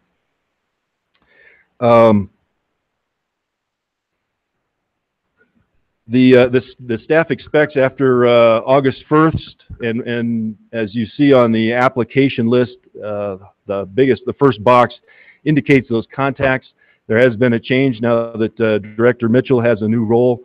We've shifted the responsibility for that supply and demand gap to Johnson, and now that we've got Brent Newman on staff, which we're excited for that too, and he will take over the agricultural $1 million. And those folks are really kind of the first step in gathering and communicating with prospective applicants. But it is anticipated that not a majority, but significant number of staff members will come together to look and help process those for the board to bring some thoughts to you in September. As I indicated, the normal process for the non-reimbursable investments will still continue. So in September, we'll have a Finance Committee meeting, and there will be recommendations for projects bill items, just like we have in the past, items that are maybe completely independent from the water plan funding, such as flood control activities and litigation account. The next thing I wanted to touch on was the guide that we put in there for matching funds. And so we talked about the first stop is don't ask for more than 50% of the money that's in that bucket. The next step is what skin are you going to have in the game as an applicant? And we've tried to identify by project what's a decent guide from the You know, if an applicant comes in and says, I've got $1 million project, I'm only asking for 200,000 and it's really a good project, it's likely that has a higher priority to get funded by this board. Flip that over and go the other way, and if the ask is a lot more than that and it's 80% grant and 20% applicant, when the applicant has an opportunity to match with more money, we certainly need to weigh that into our decision. And so we established several different categories with different percents to guide the applicant to hopefully avoid too many questions coming in.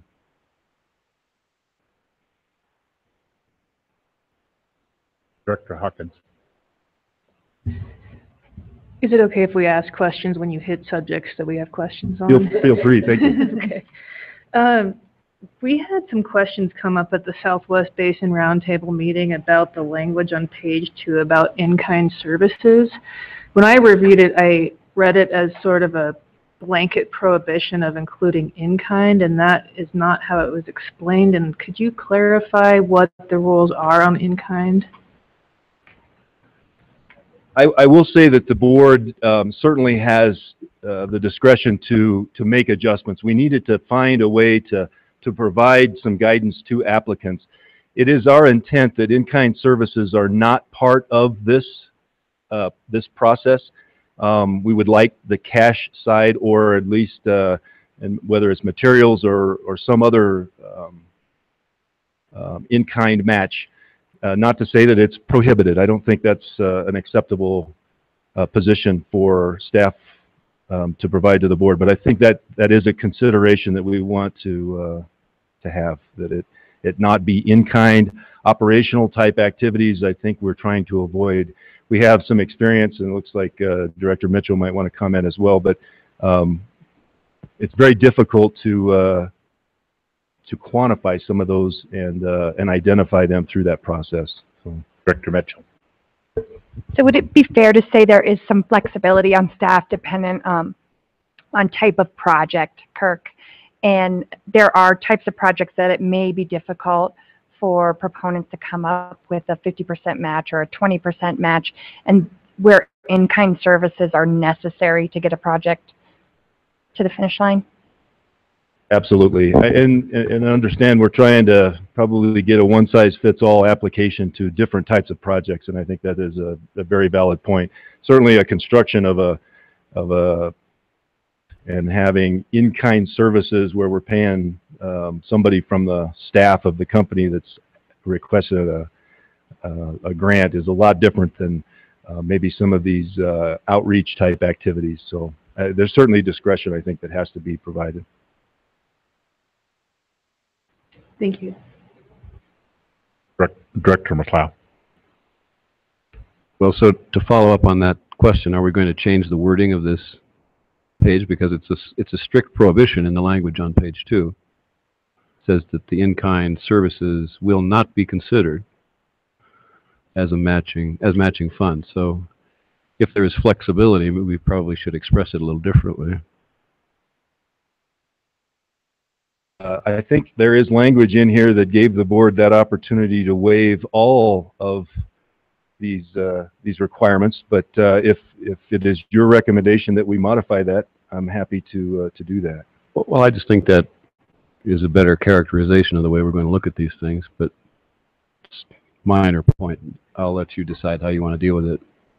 But you're going to get that same question that Director Hawkins just asked if it's written this way. But I still am not. I still don't understand what we do at the first meeting. What's the result of the first meeting in the 2-meeting process? Do we screen the total applications and say these qualify, these don't, and the ones that do qualify have to then go through another round? I don't quite understand what you're intending for us to do at that first. And again, this one-size-fits-all is very difficult, whether it be a construction project or maybe some of these other categories. I think the staff will, between August 1st and the board meeting, either make the decision that this one requires an applicant to show up in September and present, or maybe it's clear enough the intent of the project that we can avoid that, or maybe maybe presentations really don't occur until final approval. I think from the logic on our end, again, to match and replicate some of the other programs that have occurred, that two-meeting process really allows the presentation of staff to say, this is what we think. Does it fit? Does it fit in the box that was created? And is there enough funds to go around to do it? Is it a high enough priority? Not having an interaction between staff and board between those two moments, I think, is dangerous on our part. And so we're trying to streamline that to give the board the most opportunity to guide us. And so I can't say I've got the answer to your question other than to say the two-meeting process seems to work not only for non-reimbursables through that finance committee and then ultimate decision. And sometimes things change through the course of questions from the board as an applicant is in front of you, and maybe something that we didn't consider. And certainly from the basin perspective, there may be some history that staff is unaware of that I think lends itself to a better decision. I'm just trying to figure out what I'm going to tell the folks in the Gunnison Basin when they ask me what's happening here. So it's fair to say that approval would not come, final approval would not come until the second of the two meetings. Is it possible that rejection could occur at the first meeting? In that case, I don't want any presentations because I don't have to look these people in the eye and say you're fired. Director Goebel. In the Arkansas, we had some water supply reserve grant requests come forward that lended themselves towards implementing the water plan, and so we kind of directed them that way. But some of them, we directed part of the grant that way, and so certain tasks we said, okay, let's go to the water plan grant, and let's go to certain other tasks, let's go to the water supply reserve fund. How do you foresee that process working out, assuming they're approved? That's a great question. The timing of things gets a little clumsy as well with basin roundtables gathering and having maybe even multi or maybe a two-meeting process for some of their approvals. I don't think it's, again, going to be an absolute, but we have seen that already, and we tried hard in this matching requirement to point out that this WSRF money is really coming from the same pot as the water plan money, so leveraging one to the other and paying a project at 100% is not what our intent is. And so we've worked hard to say, if not knowing the demand for the money and not being able to answer that because of demand, where their best route to access the best opportunity for their purposes. I don't know that there's an absolute answer there. I have seen, and I know some of these larger projects, we've fielded calls already in that regard, and I think we're just going to have to continue to answer those questions. Some answers are different based on the project and how it fits the water plan. We've had some say, well, this component, we'll access some WSRF, this component, water plan, and then we've also seen some manipulation of the project to say, well, we should get 50% of the project of this kind, even though it's really all part of the same project. And so when it comes to grants, I think applicants get very creative, and I think it's on us to help through that process. And I think we're going to be having a lot of phone calls, and I think internally we have to sit down regularly to talk through what answers we're providing each basin or each applicant to make sure it's consistent. Director Wells. I think a two-meeting process is a good idea. I agree with John that I don't know that we need presentations if we're not going to be finally approving, but this is a brand new program, and it seems to me that when the $11.99 or whatever that money and the basin roundtables and the state money, when it first started, there were some things that got approved that maybe weren't the greatest expenditure of money. This pot of money is large, it's brand new, and it's time limited. I think we're looking at 3 years. So once the 3 years are up, we're done. And as Kirk has already mentioned, I want to make sure that the fact that people aren't primed within 10 days to submit something doesn't mean that we miss some good opportunities. So I think seeing the list of grants that have been applied for will help us formulate what we think is important. You don't really know until you see something and you go, ooh, and why do you go, ooh? Well, because but you don't know what that is in advance. So I think it'd be helpful for us to kind of, this is our opportunity to shape this program in real life with real proposals, and then we can go to the presentations and hope it'll not be as, it'll be more certain the next time, because we will have hashed out anything that turns out not to be the greatest. They may all be perfect, but it's the first time, so you never know. Just to be clear, I'm not objecting to the two-meeting process. I'm just trying to figure out what's going to happen at the meetings, because we have to let people know how to manage their expectations with regard to these funds. I think I've got it. We'll carry on. Good job, Kirk. I'd like to respond to Director Wells.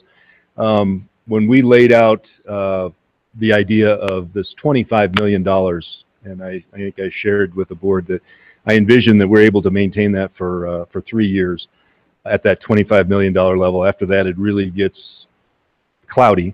And that even then, between now and 3 years from now, if the things were to change and the general fund all of a sudden looks at some cash available in these accounts, I think that changes a lot of this. And that's why we set this up on an annual basis, $25 million in last year's bill, and hopefully a request for 25 in the next year's bill.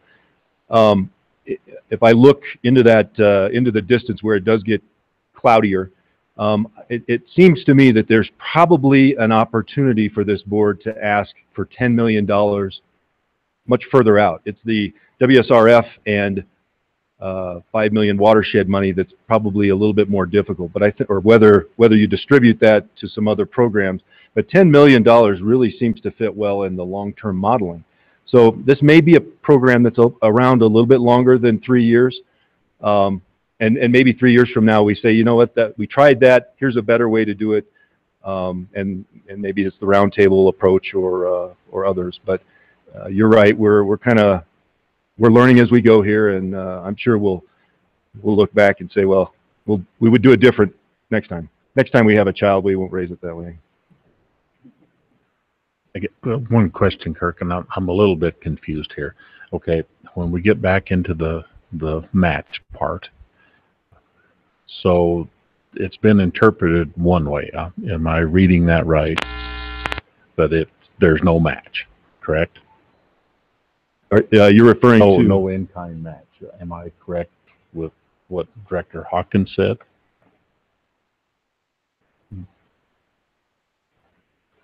And I guess what the explanation or the discussion at the Southwest Basin Roundtable actually started to parse through the difference between something like project management or services that you would otherwise pay for versus just in-kind, as I think we talked about operational costs. And I did not leave that meeting with a firm grasp on what kind of in-kind would or would not be allowed. And when I took a look at the language, I thought that the language suggested that none of it would be allowed. And what I thought I heard today is that my reading was correct, but there may be flexibility on a case-by-case basis. Is that right? That's correct. But we would like to start off with a firm position that operational costs and volunteer costs are not identified. They certainly have value in the project, but we want, when it comes to the match percents, we want to avoid adding those in. There may be a case where the project, to meet those requirements, it just can't be met without consideration of that, and I think staff has to help the board walk through that and the available funds that we have. And again, different types of projects, I think, warrant a different consideration. Okay, well, it has definitely moved from the Southwest to right here. As far as I'm not real clear here still, I guess just on a timing issue, do you have people who are already down the path with the application process that are expecting no match? I don't think it's the match, but this kind of match. The in-kind match, yeah. I haven't heard of any. Maybe some board members have had communication in that regard, and maybe our staff has, and I haven't heard of it. whether the challenge to that statement in this guidelines has been made. This is really the first time. I know we wrestled with this inside at the senior staff level, and we took this strong position assuming that there would be situations that would cause us to question the Maybe I'm rigidity making of a it. big deal out of nothing here, but it seemed like we just changed the rules. Am I reading that right, or is that, no, we're not changing the rules when it comes to, when we add flexibility into, no, we're not doing it? I guess my recommendation would be to leave the language as is and stay as firm as we can and let those situations bring themselves to the board with the difficulties. And I know that even in some of the other categories we talk about, when there is financial difficulties to meet this requirement, the board has the opportunity to waive that. I think it's not just this situation, but I think there are going to be others that just may not, the project may not happen without a waiver. And I think based on funds available and the type of project and the mission that we're on, I think we will have an ask for waiver of these criteria. So, but I'm happy to do what the board's desire is here. Okay, thank you. Please continue. Let me keep going then. Any other questions? Let me, I think I've just got a couple comments to finish up. And this might come into that same realm of making sure that the message is clear and that as, let's say, the demand is higher than the money available in each category. Again, I think our first question is, how does it advance the water plan? I think, and I deal a lot more in the concrete and structural type activities. Some of these others may vary, but when we look at scheduling and phasing of projects, if it does turn out that we've got this demand and they're good projects and there's not enough funds available, to be able to work with the applicant to say is, you know, hopefully there's additional money next year. If the project, again, it's so important to the state benefit that we can possibly phase that and access some additional money in the future year. Also, I think we've got to ask if there's a reduction in the application or the state's contribution to the project, does the project go away, or can you reduce the deliverable? Maybe change the what the impact of that project might be. And again, I think our focus has to be on near-term and high impact impacts to the water plan's measurable objectives. And I think if we start there and forward, I think we'll be in better shape. One thing that I think folks have missed, and I can completely understand why it's difficult, when the projects bill was written with these categories in the water plan, $10 million, it caused us to have to rethink how the whole application process and how that money will be distributed. In communications with the controller's office, it was identified that in a scope of work, we need to be able to identify a task that says this task lines up with this bill appropriation. And so in the application, and I can even share with you, because you may get questions in this as well, but on the application on page 4, in that table, we've actually identified and asked the applicant, identify what category of funding you're looking for. And in your scope of work, what task is related to this particular category of funding. It may be modified by staff. We may look at it and say that wasn't the intent of that funding, but I think it guides the applicant to say, here's what I'm asking for. This is where it lines up in the water plan. This is where it lines up within this category of the $10 million. So we're really pushing them to line up with what we have available. Certainly could be some confusion, and we'll help them through after the application is submitted. But I wanted to let the board know about that. And then let's see if I had anything else. It was clear in our last board meeting that notification to board members is going to be important as we receive these applications that have an impact to the basin. We haven't quite decided how to distribute that information, but I would like it if we were able to put out a data sheet similar to the way we do with loans, to say, here's a snapshot of the project, and then maybe get some feedback from you from the basin. And I talked about the overlap in meetings and in Walden. So that's, I think, all I had for my presentation. Questions, comments for Kirk? Director Mitchell. Sorry, I feel like I keep chiming in today.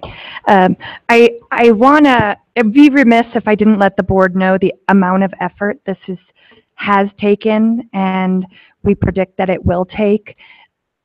I think we're looking at a program that's very similar in size to the Water Supply Reserve Fund, and I think it's important to recognize with that fund we have nearly 150 open grants, and that involves over 10 or maybe 12 FTE, not total FTE, but 10 people working on those. And so I think it's important that the board recognize that this is a huge effort and a huge push, and the creation of this program we are very thankful for, and I think that we can get some really good work done on the implementation of Colorado's water plan.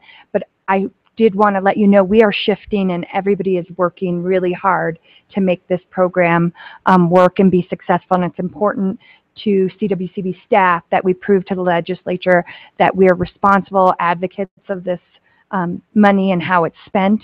And so with that comes an extended amount of man hours. So I just wanted you to know that, and thank the folks that have already been working on it, and thank those that don't know that they're going to be working on it, but they will be.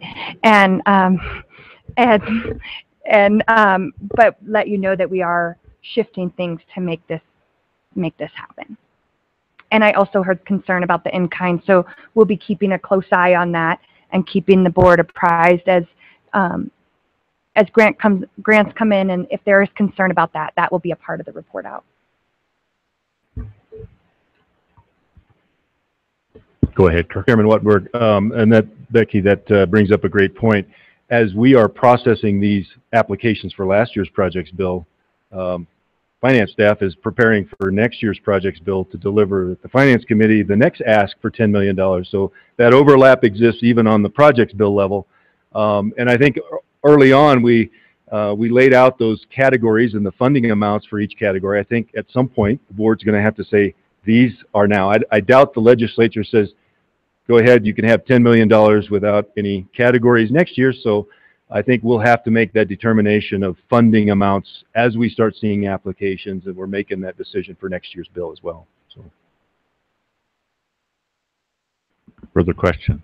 Well, thank you, Kirk. Thank you, Director Mitchell, for those good comments. Very well taken by the board. So, we have reached our end of our agenda. Is there a motion to adjourn?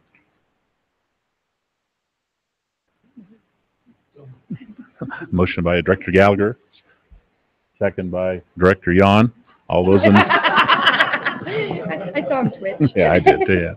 Yeah. All those in favor signify by an aye. We are officially adjourned.